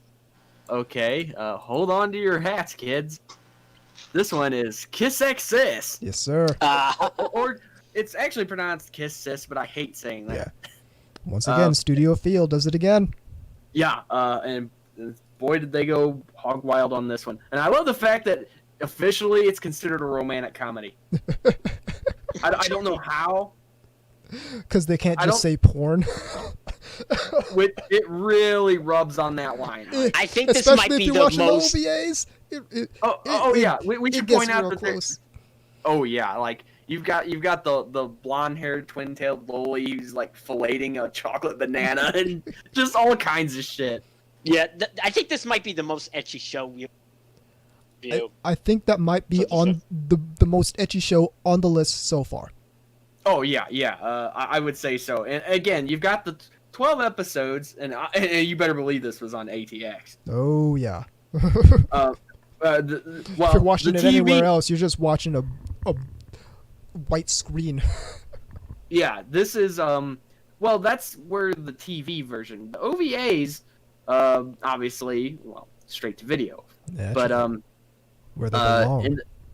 and then you had the ones that were the ONAs, right? Yeah. Yeah. That only came with like the manga or something like Manga, I that. believe. Yeah, it was TV and ONA. So Yeah, exactly. Which is probably one of the main reasons we never got it. Yeah, well, if they would ever did, it would be the TV series. Yeah, I don't think we'd end up getting the rest of it, unfortunately. Which is a shame, because like if you really want to see how completely ridiculous it gets, you gotta go the whole hog with the OVAs and whatnot. Yeah. You really do. But if you want to get a taste of it, the TV will serve you right. Yes, indeed. Actually, my favorite girl was the one with the glasses. The one who peed all the time. yeah, and he's not kidding. This isn't a joke. And yes, this is another twincest deal. But in this case, it's the girls that are twins with each other, of course, Akko and Riko. And they are constantly trying to get in his pants. And the parents are on board. Not only are they on board, and occasionally he just like, fuck it. Well, that's because they're Like- not blood related. Well, but you gotta love the like his resistance at first, and then he's just kind of like, why am I resisting this? Yeah. It's kind of similar to the ladies versus butlers thing, where Yeah, exactly. the dude like sort of apprehensive at first, but then after a while he's just kind of like, why am I doing that?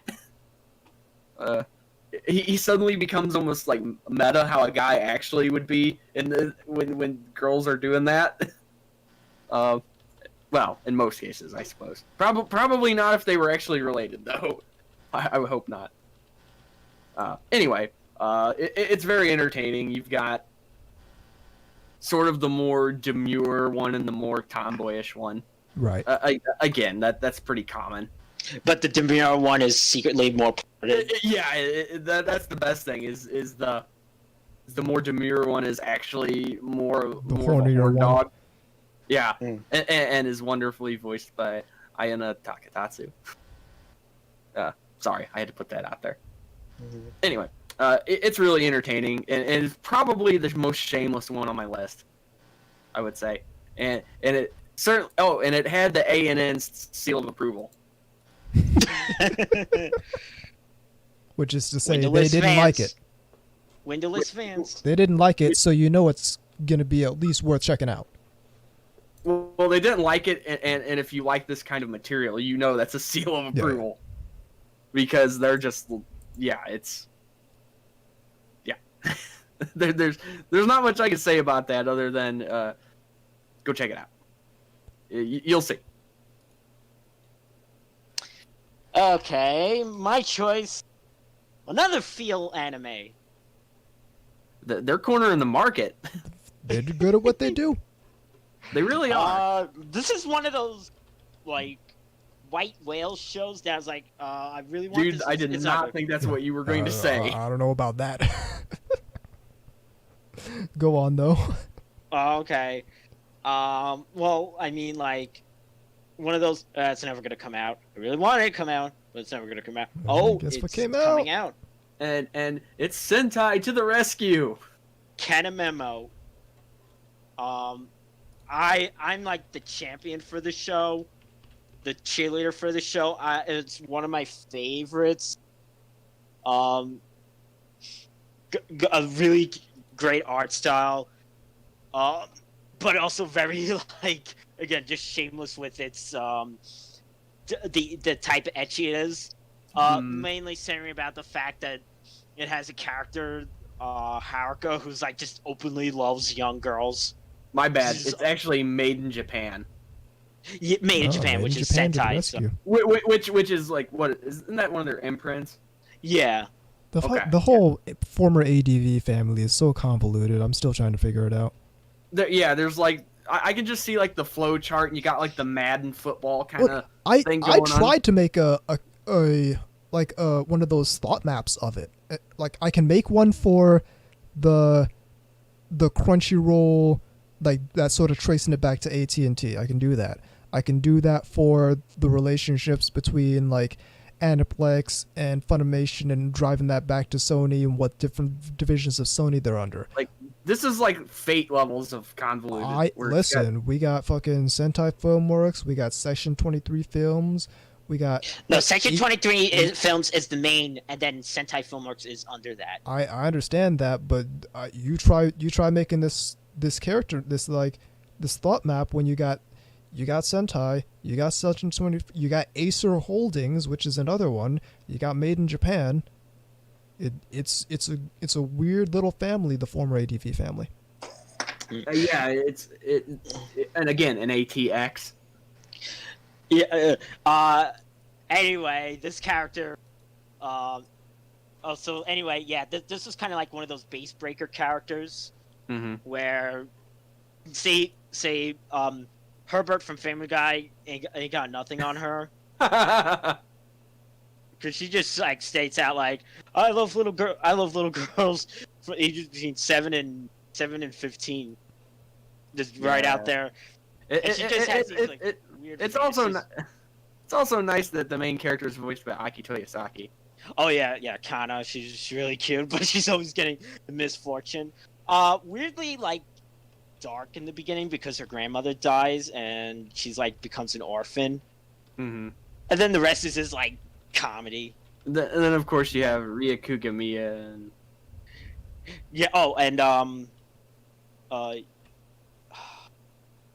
who's the one Yui? She's the same one that did from Monogatari. I'm spacing out. Okay, I'll take a look at that. Yui Hori. That's it. Okay, yeah, that's who you meant. Yeah. Again, sort of a almost all-star team of voice talent, really. Yeah, and the thing is, I watched it last year and it still holds up. Still just as funny as it was whenever I just saw it. Be aware that the Blu-ray is a slight upscale if you want to get it. So, but it looks nice. It's just be aware it's not like, it's not full like Blu-ray because it came out originally in 2009. Which that's one of those weird periods too, where like everybody was starting to make that transition. It's kind of like when DVDs first came out and whatnot, where they're like, if you look at some of those older ones, they're really crappy. Oh, like, some of those are unwatchable on my. I don't mean anime. I just mean DVDs. Period. Oh yeah. Oh well, yeah, that too. But I mean, like a lot of those older ones are god awful. But I'm saying it specifically for anime. It's like some of those are just unwatchable, especially for like Central Park Media. Oh yeah, because those are almost basically just pure transfers. Yeah, the transfer from VHS. Transfer from the VHS. They're not even going to the masters. They're actually from the VHS. It looks like. And it's like, wow, how old and ratty was this fucking thing? Yeah, that was that basically like shit it out onto the market type of thing. Yeah, it was. Now I can't knock Central Park Media too badly for two reasons. One, they were usually affordable, and they didn't do this thing where they would put like 2 episodes on a tape. They usually were better about that. And two, they were one of the first to really put out 18 up stuff. Yeah, they were actually the first to put anime on DVD. Yeah, which is probably why it was so bad. Because they were really testing the waters. I mean, does anybody remember when Evangelion first came out and that first DVD came out and everybody was like, eh? That was ADV, yeah. Yeah, because it like was jumpy as shit. Yeah, yeah. And like it almost looked like you were watching someone's cam rip of something. And people were not happy about that.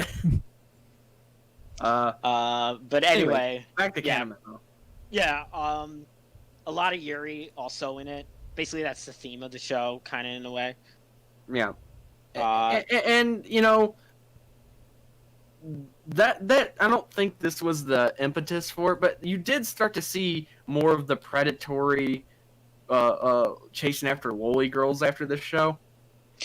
Yeah. They kind of got like even Sena from Haganai. Yeah. Yeah, especially in a lot of Doga Kobo shows. Yeah. Would have a lot of that character. And even just other kind of stuff, you know. Again, I'm not sure it actually started here per se, but I mean, like, and then you had a lot of Yuri stuff that came out too, like Soccer Trick. Oh yeah.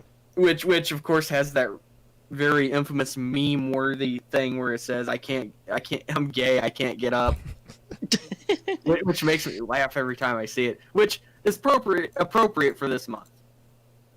Yeah. All right. What do we got here? Most recently, yeah, in the chat, most recently, Uzamaid and Wata 10. Yep. Yeah. I haven't looked at their thing in a long time, but I am going to as soon as the one thing comes out that we mentioned before. I do need to finish Uzamaid.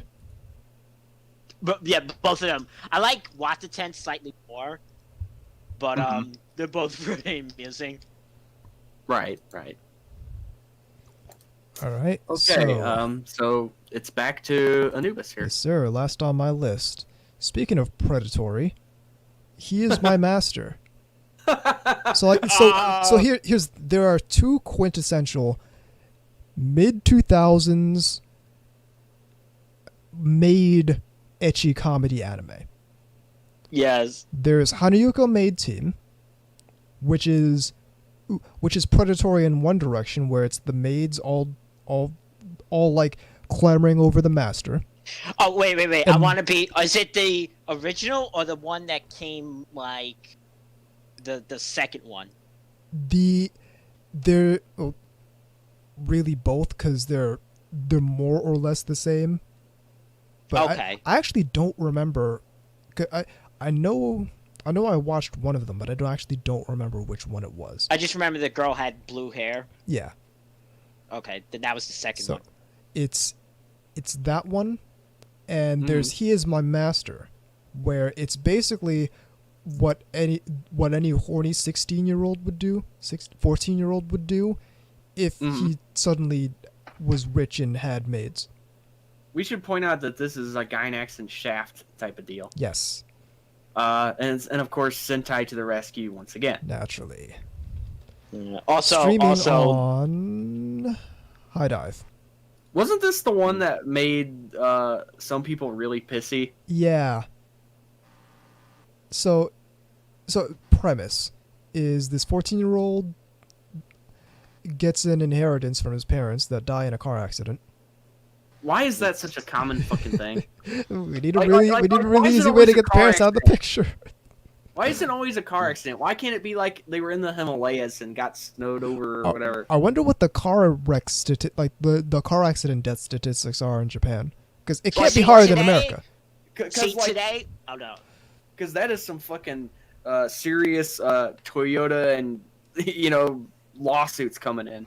See, today it's the person gets hit by a car, gets transferred into another world. Yeah, exactly. I guess all these parents got isekai. I guess maybe that's where all the NPCs from isekai come from. They're all the parents that died in car wrecks off screen. And now they're the goblins in Goblin Slayer.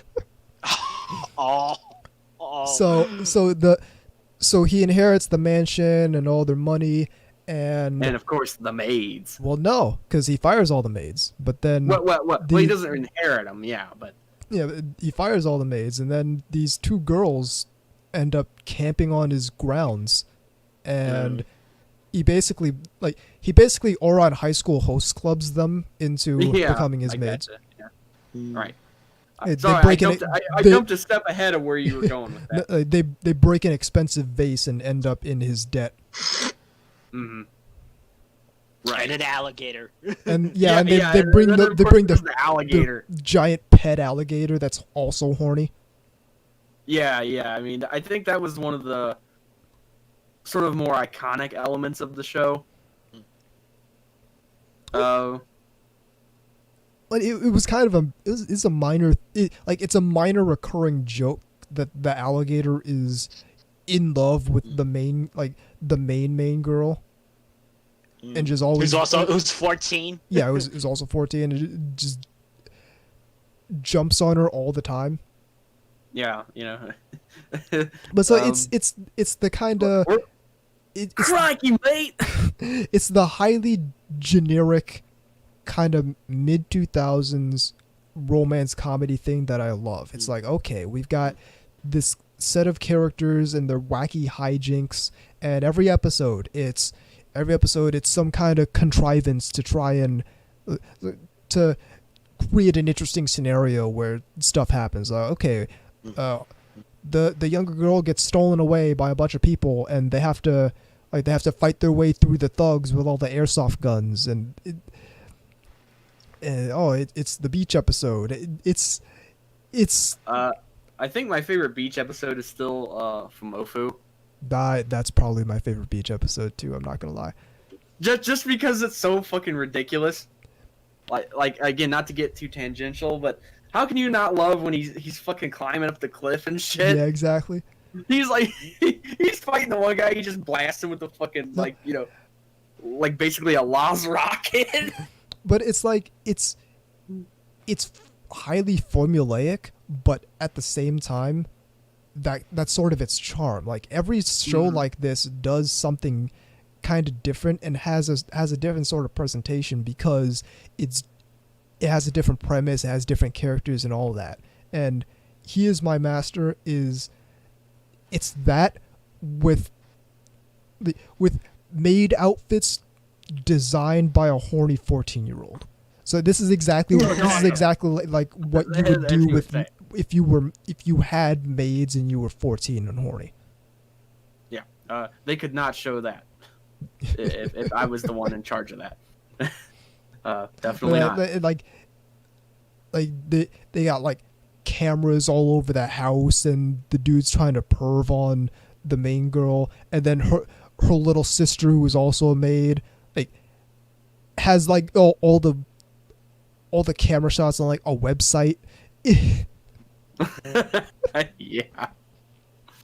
Again, I distinctly remember some of the memes that were sort of floating around when the show was sort of running, because again, you had the alligator thing, and it's such a because like the main dude is like 100% irredeemable.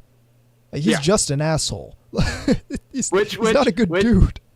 He's not like Junichi from Amagami SS, who's like he's like the most kind-hearted dude imaginable. He's like he's an evil little, he's like the lovable pervert. Yeah, exactly. Like no, he's an evil little shit. Yeah. Speaking of that, my next pick. Hit it up. It's School Days. Oh Jesus Christ! You know, I had considered putting this on my list. I'd considered it, but I'm like, no. Okay. That was a fucking great transition, though. Good call. Like, I don't know if I agree with the pick, but good call on the segue. Right. Okay. Now, obviously, this comes from a game, a very infamous game. Hello, Overflow. No, it's pretty pervy, though. I mean, really. It is. It definitely is. Which is why I picked it. But it's an interesting show because it's the only show that's word for it. It's the only show that's pervy that actually seems to make people mad that actually like the show. If that makes any sense. You're not wrong. Like, it's like everybody who gets mad at the show actually does like it. Yeah, exactly. Like because the people who don't like the show don't get mad. And I can't really explain why people get mad without really going into some serious spoilers. Yeah, it's. But speaking of the main character being an irredeemable little shit. Yeah, it is. This guy's not much better. Fuck. I can't even begin. Like, okay, we should point out that Discotech has this. Of all people, Discotech jumped on this one. That was such that came right out of left field. I'm like, oh, someone licensed School Days? Discotech Media. Discotech? What the fuck? It's like I guess it's a victory lap because they knew it would sell, but but it's not really their. If you look at their repertoire of their of their canon, it's like this sticks out like a sore thumb. Yeah, it's not. It's like oh, Venus Wars, Commander Cobra, School Days. What the fuck? Well, now they got stuff like Angel of 3-Piece. Well, we're right, but at the time this was weird. Exactly, like this was earlier, like back when, like, Discotheque was kind of like people knew about it, but it wasn't big. Like the School Days thing, kind of, especially given their focus, like especially given that they usually go for kind of older stuff. They're all about the older stuff, and especially like the kind of more obscure older stuff. School Days just was like, whoa. It's like this was a very popular show. I was expecting maybe Media Blasters or Sentai I'm really Film glad Works. they didn't. Because then it would have been a pain to get it. As mad as I get about School Days, I probably would have actually been more upset if it got the Media Blasters treatment and it never came out for 5 years. We should point out that there was a couple of OVAs like Valentine Days or Magical Heart Kokoro-chan. I actually didn't finish Valentine Days. Like Valentine Really? Days actually made me upset enough to shut it off. Really, it's only 19 minutes long. Yeah, I couldn't even. I couldn't Wow. even Is that take a that much of hentai? it. No. No. Oh no. No. And it's like I finished School Days. I've rewatched School Days like 5 which is times. saying a lot. Which is saying a lot because that show pisses me off every single Because time. But Valentine Days pissed me off so much that I couldn't finish it. Couldn't finish out the 19 minutes. Yeah, that's I'm actually pretty rough. I'm actually pretty upset that the. Actually, I need to check the discs I have because I don't know if they included the Kokoro-chan OVA. Right. Well, anyway, the actual show itself ran for 12 episodes. It has an interesting history though, because not only because of the game, but more than that. Again, I can't really explain completely why without going into spoilers. Yeah. I mean, let's just say the finale was delayed, and this actually was a big meme. It's called Nice Boat, and that's all I'm gonna say about that part of it. Again, if you really want to check it out, I highly recommend you don't look it up. I actually recommend just diving in. Yeah, just watch it blind. Because you will get the treatment, as I like to call it. Jesus Christ. What a fucking like, TV show. Like, okay, I'm going to... Hear me out. Follow me now. It really is sort of like getting a tooth pulled. and here's what I mean. It feels better once it's out of your mouth. But the journey there is fucking awful. Like, you're a better person for seeing it, but you still want to kill yourself. I don't even know if I'd say that. I'm still pissed about the ending. Like it's still it's like it's not it doesn't feel better. Like I'm still upset. I'm still upset. It feels kind of better than like the previous 2 or 3 episodes, but it doesn't feel good. Well, see, isn't that like having a tooth pulled? It's like, okay, yank, okay, it no longer hurts, but it's still sore. Okay, like you're right. If you've ever had a wisdom tooth pulled, you'll know what I mean. You're right. You're right. It was like, but again, and you can't, and it has that train wreck quality to it too, because you can't look away. Oh, it's like, okay, I'm gonna like the most entertainment I had outside of your review of it.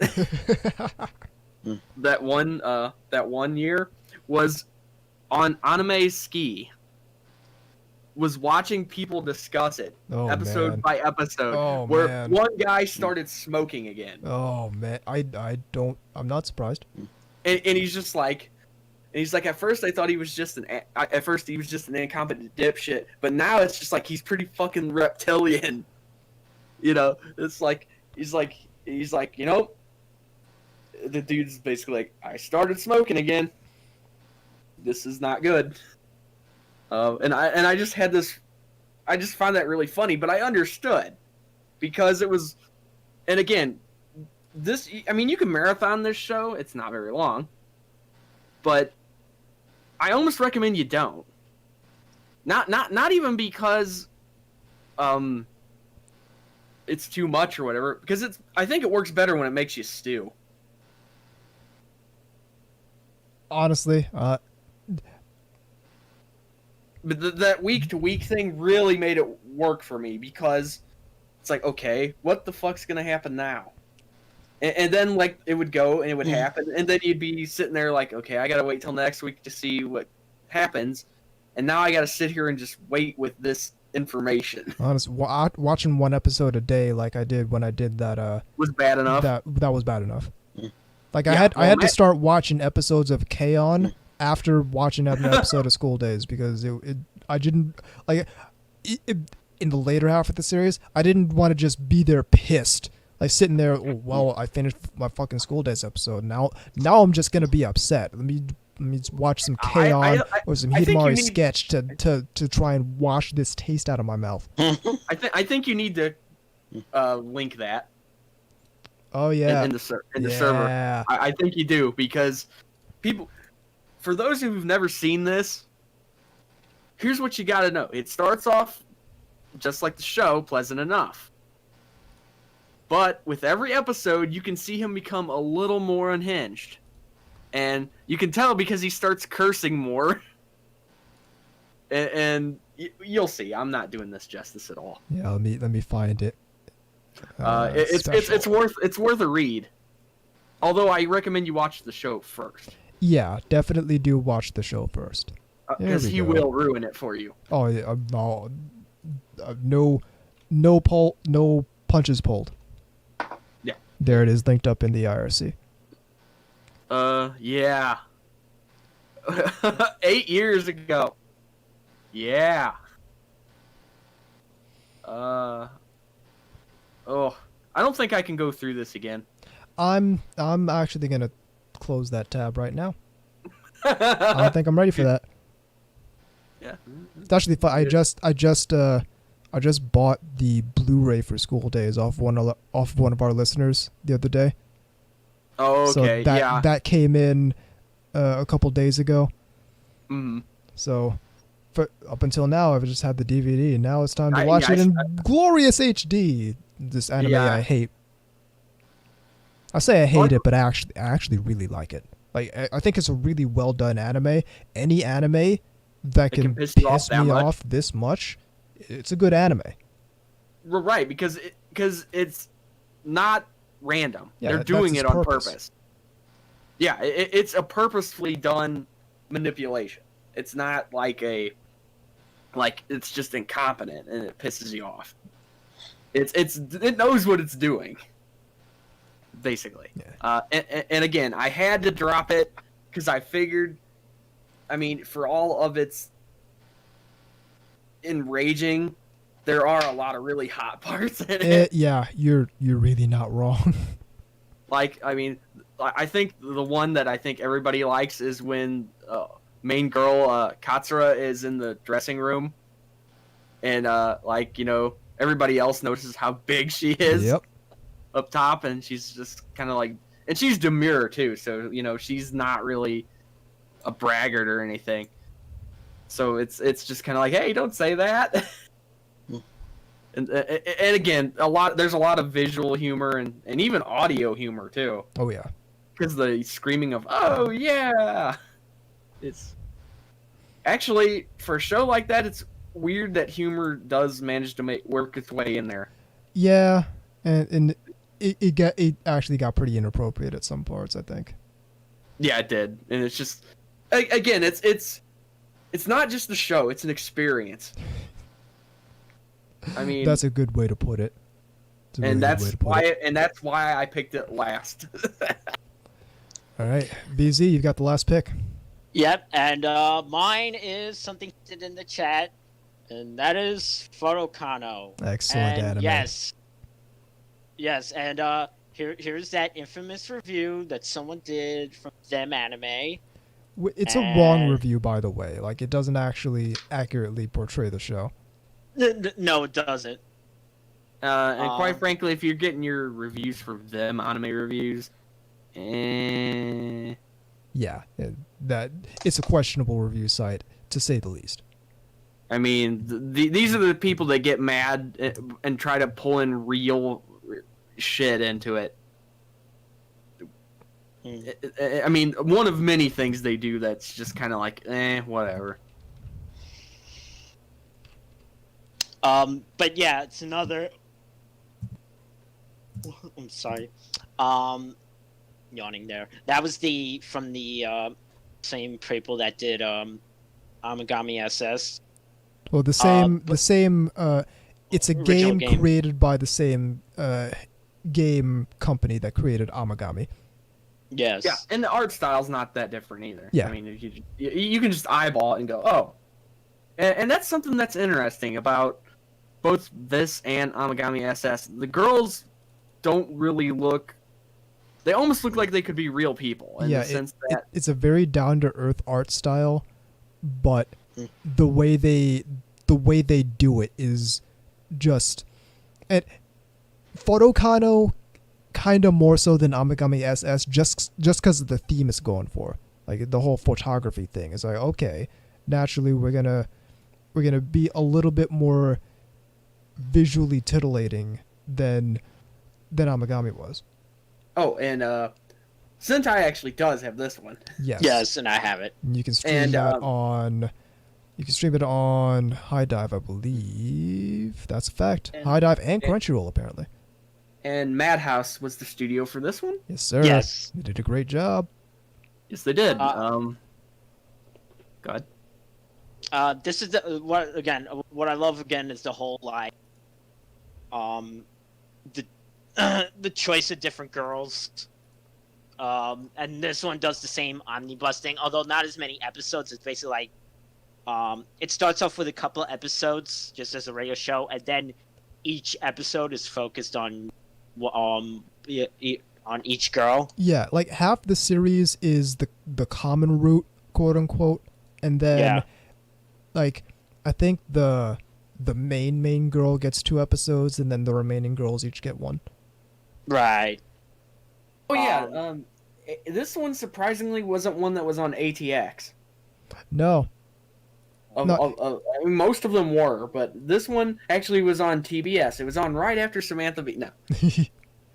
No. But this one, it's not really an ATX kind of show. Like, it's not nudity, but it's definitely a horny show. Like, it's got the same quality as Amagami SS, where it's not nudity, it's not over the top. But either way, it's real horny hours. Well, you can see, like, it's definitely focusing on certain parts of the body in certain parts of the show, like in certain shots. Yeah, definitely. Yeah, and again, not a surprise. I mean, anime is more than willing to take any topic imaginable, in this case photography, and basically build something around it. And they did a really good job. I mean, like, I'm still waiting for the golf one. Still waiting on the golf one, yes. I mean, can you imagine like a moe golf show that has someone like Yui from K-On! Playing or something like that? Dude, let me get some of that. I like Anubis is like sitting there, dude. I literally had to wipe drool out of my mouth. My favorite girl is Aki. She's the one that was the swimmer with the glasses. Photokano is one of those shows that I feel like, sort of like Amagami SS, where every girl is best girl. Like, there are no bad characters. That, yeah. Well, yeah, what's interesting about this, and I don't know if this is a common thing for you, VZ, but that's also a quote-unquote student council president. Yep. Oh, yeah. I love and a lot of people like that trope in anime. Yeah, the stuffy student council president who is tsundere for the male lead. Yeah, I mean that was true in even Fumofu. Yep. Again, a very, very common sort of trope that pops up a lot. The only thing I wish is it had one more episode that would focus on the teacher. They didn't do that. Yeah, I mean, sometimes you'll come across a show where you'll think there is either one episode missing or one too many. That's just sort of not really... I mean, it had 13 episodes, but still, I would have liked it if it had just maybe one more. Okay. I mean, it wasn't like a thing that needed thing. All right. But yeah. the stuffy student council president who secretly likes anal. Oh, I bet. See. Oh yeah. I would not be surprised. That's some Catholic schoolgirl level shit there. And I don't know if you got this from that character, VZ, but I feel like she's kind of a bit less. Well, hilariously enough, I feel like, and I forget what her name is. Aki. I feel like Aki is a bit less anal than most student council president characters you see in anime. I feel like she's a little bit more playful. Yeah, only in the beginning was she really like, being that archetype. Yeah. So, okay, to kind of wrap this up, of the 5 you chose, what is your favorite and why? Let's go the same order. Okay. Of the 5 I chose, my favorite is Amagami SS. Okay. Just because it's got that exact quality of it is extremely horny but very down to earth with it, and the combination of that presentation actually makes it that, like, in my opinion, it makes it that much better executed than like your regular shameless ecchi anime. Mm-hmm. Like, okay, you've got your shows out here like Jungle de Aiko, where basically it's a show about boobs bouncing around, but then you've got Amagami SS, where it's gonna focus on the legs, it's gonna focus on the belly button, it's gonna focus on the shoulders, and somehow make that just as arousing.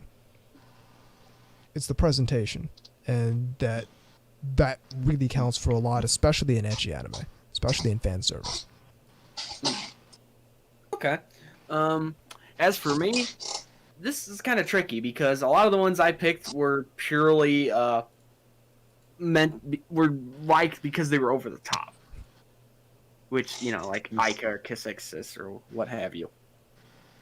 From a more artsy standpoint, I would probably give it to Golden Boy. Just simply for the fact that it's really funny.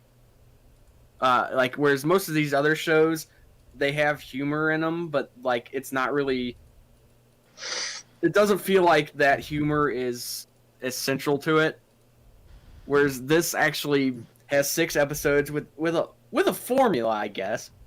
I don't like calling it that, but. And, like, there's a couple of overarching themes and ridiculousness, but there's also this sort of lovable guy. He's actually not a bad guy or anything like that. He's just sort of driven by impulse. Yeah. And it leads to a lot of humor. The animation is really nice. The variety is there.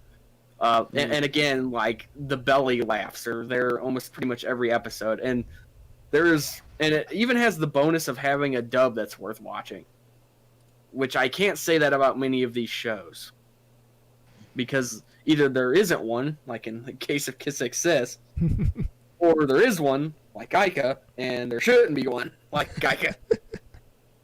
That's another thing I like about Amagami SS, is like the protagonist is he's the most earnest guy, and he definitely got the horny pervy thing going on, but it's very wholesome. As wholesome as horniness and pervertedness can be. Whereas Golden Boy almost feels like a passion project. There's only 6 Yeah. episodes. There's a lot of talent pulled from all over the place. Sort of a, I don't want to say a best of or anything, but you know what I mean. It has that sort of like everybody's coming together to work on this thing. Again, lots of laughs, which is a big deal. I probably would say School Days is probably the most affecting. But that's also what keeps it from winning, because I can only watch it so often. Because it's like, okay, it's almost like one of those deals where like they're prepping you for G's, like for fucking centrifuge or something like that. You have to prepare yourself for it. You have to condition your body. You have to be like, okay, I know I'm stepping into a viper's nest bullshit here. Gonna have to prep the mind and body here. It's like I like School Days, don't get me wrong, but it's like I'll rewatch an arc of Amagami SS on accident. I have never in my life rewatched School Days on accident. That has always been deliberate. No. The worst thing about it is it's like, okay, it's fun. Okay, I'm not gonna say it's fun to watch. That's wrong. A lie. That's just wrong. There's nothing fun about that, really.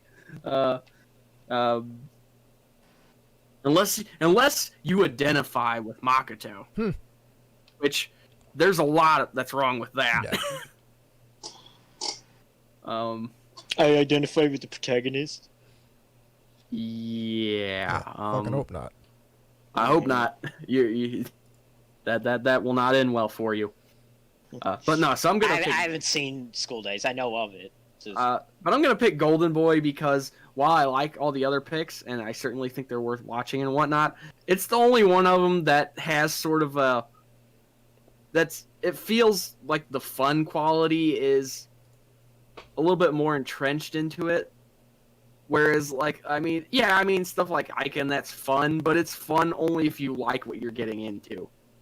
Mm. You know, I mean, like, you have to like just pure, practically smut to like some of these shows, and I do. So I mean, you know, I do like these shows, but it's and the humor in those shows are not as varied as they are in like something like Golden Boy. So there you go. That's my pick. It probably wasn't what people thought, but that's my pick. And for my pick, I'm gonna go with Kanamemo because it kind of has a little bit of everything. Because I identify with I know what you're gonna say.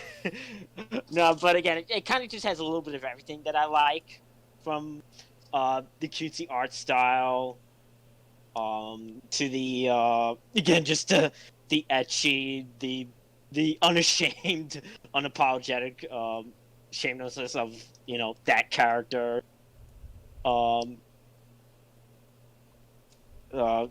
Really good opening and an excellent ending as well. Mm-hmm. Pretty good production value as well. Yeah. For that time. Kind of underrated.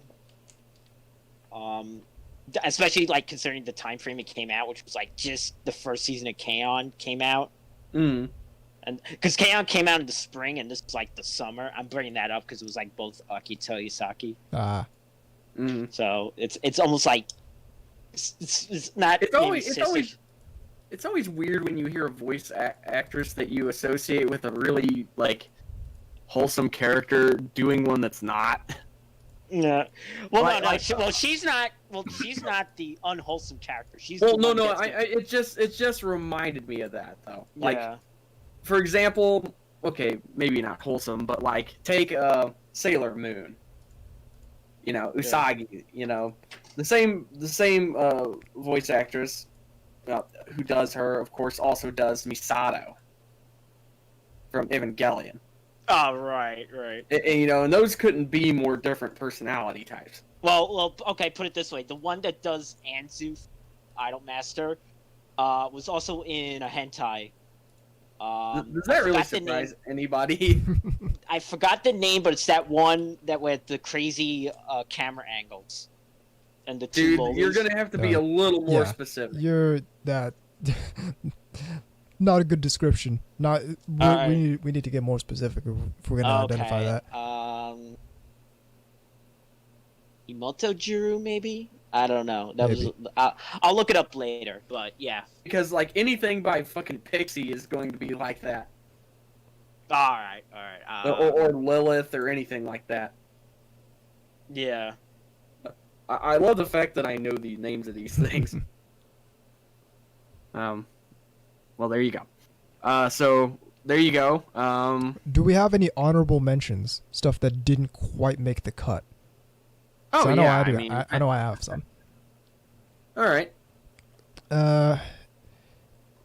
One that I haven't quite finished yet, but one that I originally incorrectly pegged as just an also ran to the whole Ori emo paradigm.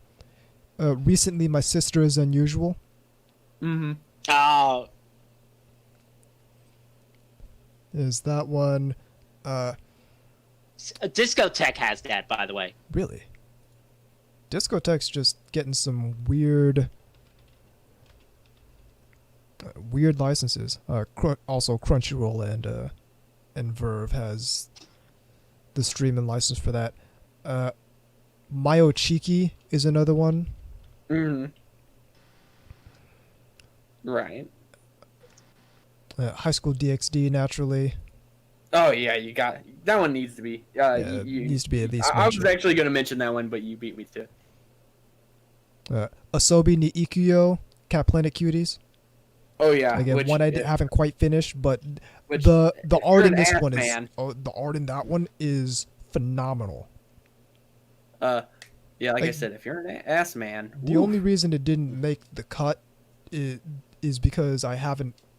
Like, the only reason I didn't consider it for my list is because I haven't seen all of it. But anyway, those are just a few of the ones that I'd considered but didn't quite. These are just a few of my favorite things. Yeah, okay. Let's see here. One I was going to mention was Akisora. Oh, yeah. Technically not a hentai. No, and I also got to point this out because when I first saw this was at AX 2013. We were all kind of gathered around watching it, and my first thought was, who the fuck scored this? And the reason I think that is because the music has this really grandiose sort of like stuff you expect in some really dramatic like soap opera or something. And my first thought, we were all like, the person who wrote this clearly wrote this for a show that was not told what this was. And that was my impression of that. And you already mentioned High School DxD. Yep. Najika Blitz Tactics. Yeah. Couple things I want to mention about this. It's Studio Fantasia. ADV put it out originally, so Sentai probably has it now. Let me check if it's streaming. I would assume. No streaming anywhere. Oh, wow. It might not be licensed. That's weird. I mean, I have it, but anyway, it's Studio Fantasia, so it's in the tradition of Ica. It's not quite as severe as Ica. It actually is restraint by way of comparison, which should tell you a lot. It's also very James Bondish. You know, she's on the surface a perfume, you know, CEO basically, and like, you know, behind, and she also has a mullet for some reason. But yeah. Anyway, it is not licensed currently. ADV had the license, but the whole ADV thing happened, and it does not appear to have been picked up since. Oh, so yeah. I don't know what to tell you, man. It's still worth watching. You just might have to do it in other ways. Yeah. That's all I'm saying. It's interesting because that one had an interesting marketing campaign. because like when you bought it, it came in a box and it came with panties. Yeah, Like, I remember that. The white panties, and I remember laughing because I watched.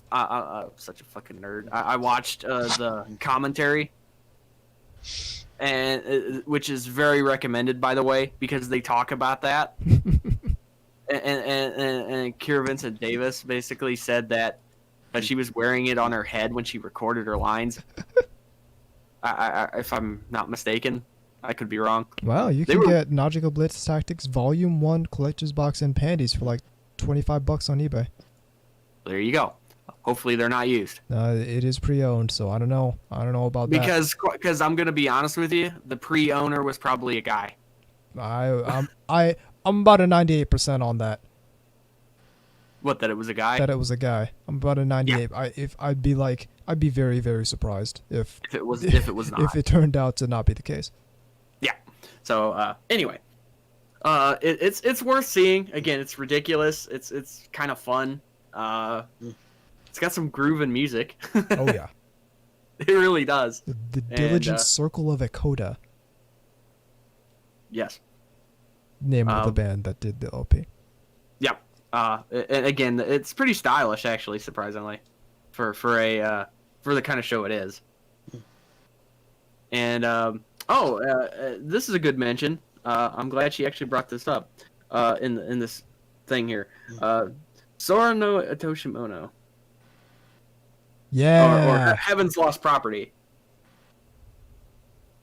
Good stuff. I really like the nymph character design from that. I'm not sure why. It's the blue hair, maybe. I don't know. A lot of other people like Ikaros. Yeah, she carries around a watermelon for some reason. Don't read any subtext into that. Hence why I said for some reason.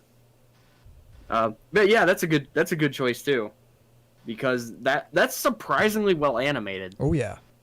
Like when I first saw it, I was like, wow, this is very much a cut above.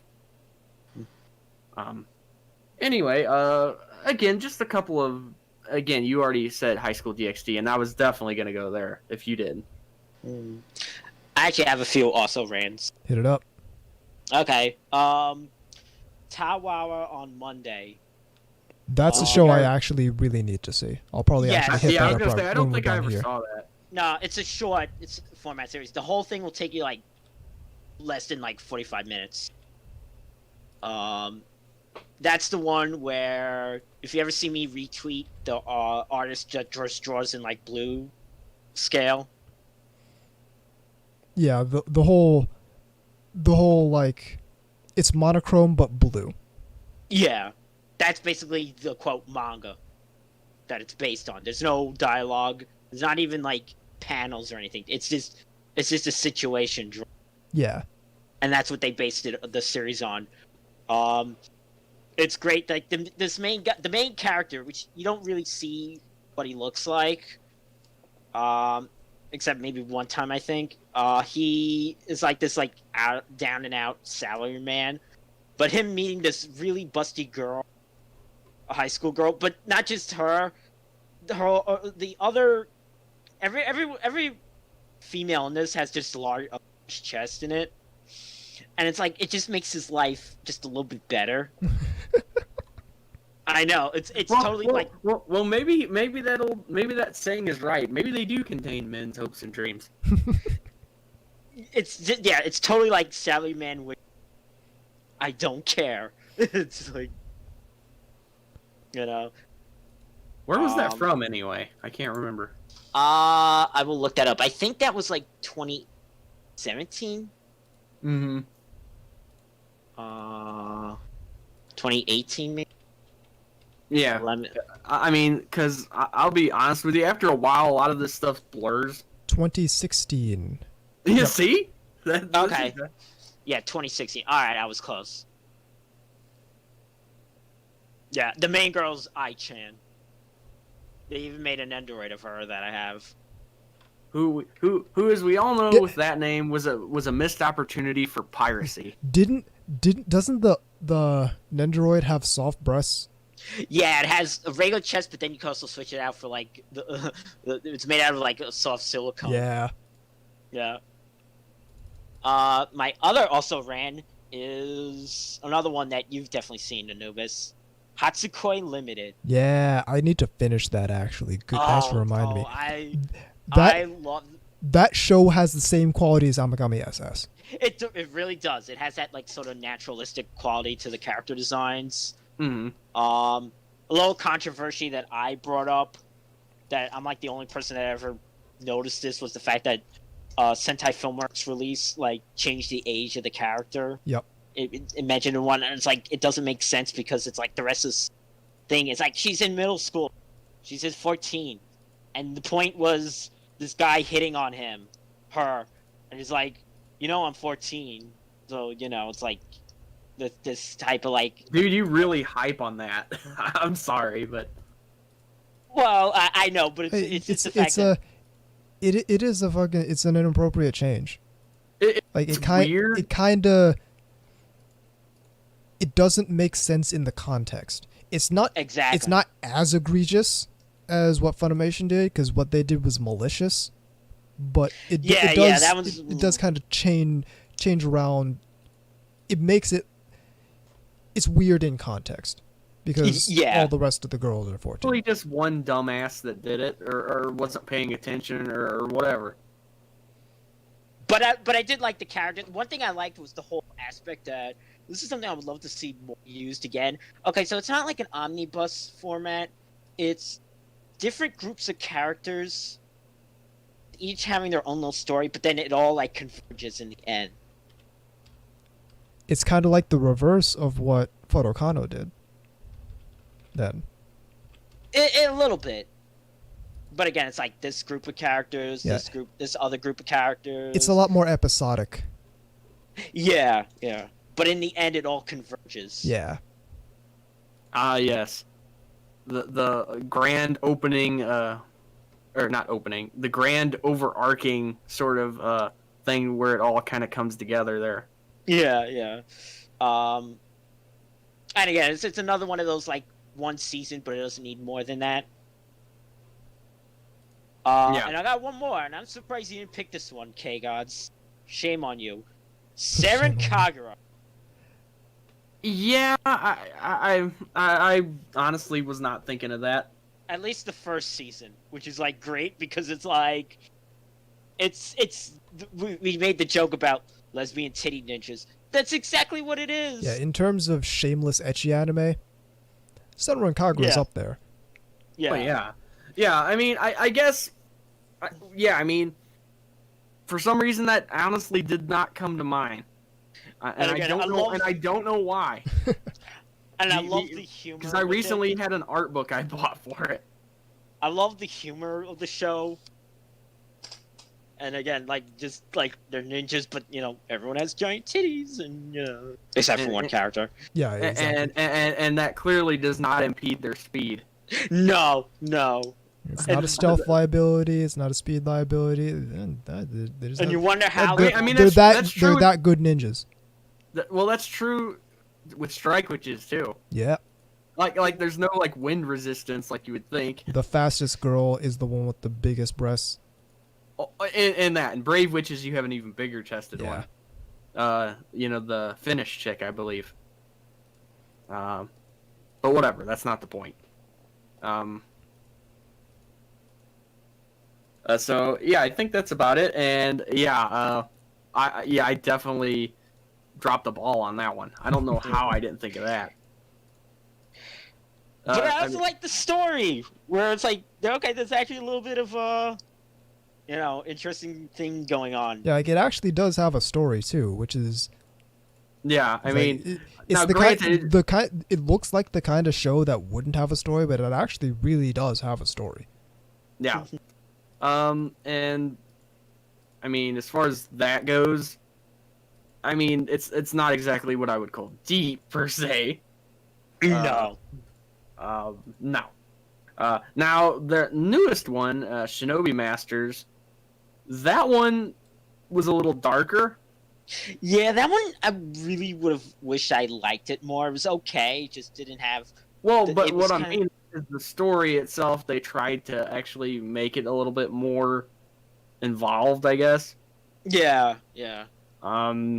Now you could take that one way or the other. You could say, "Oh, okay, they're expanding out. That's kind of cool," or you can say like, it's a little too dark for the kind of show this is. Yeah, that's what I liked about the original one. More playful. Yeah, I mean, Playfulness like of it's like, it. hey, let's just eat these giant, totally non-phallic looking things. Yeah. Or the one girl who's always like just groping the other characters. Oh yeah, the blonde. Yeah, Yes. yeah. She's like just shameless about it.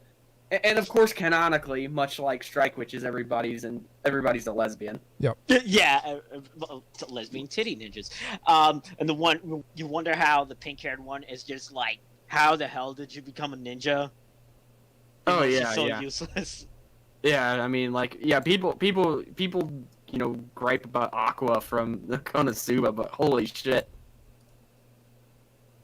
That's another tangent, but Yeah. I think that'll do. And yeah, I deserve to be called out on that one. That I didn't think of that. So with that is indeed the show. The email address is ntrradio@gmail.com. The website is ntrradio.net. Check out VZ stuff at vzmk2omekagatai.wordpress.com, in addition to thebigbookofIdols.com. You can also check out the shirts that he designed at iyashike.moe/store. iyashike.moe being where I do articles and content around otaku lifestyle, otaku culture, and all that good stuff. In addition, you can check out my other website, which is otakuentrepreneur.com, where I talk about business and finance from an otaku perspective. My business is shinikiba.moe, where I sell half-naked anime girl figures, such as the previously mentioned Sora Kasugano figure by Alphamax. Hit me up on Twitter at TAnubis, VZ up on Twitter at VZMK2, KGods up on Twitter at immortal_KGods, and the show up on Twitter at NTR_radio. Check out the Bakugaijin show, check out Otaku Midnight, check out Asobi FM, and check out the Geeky Panda stuff at thegeekypanda.net, because they all make really good content. You should check it out. I'm Tom Force Anubis. I'm KGods. And I'm VZ Mark II. And even though we accidentally rewatch School Days every time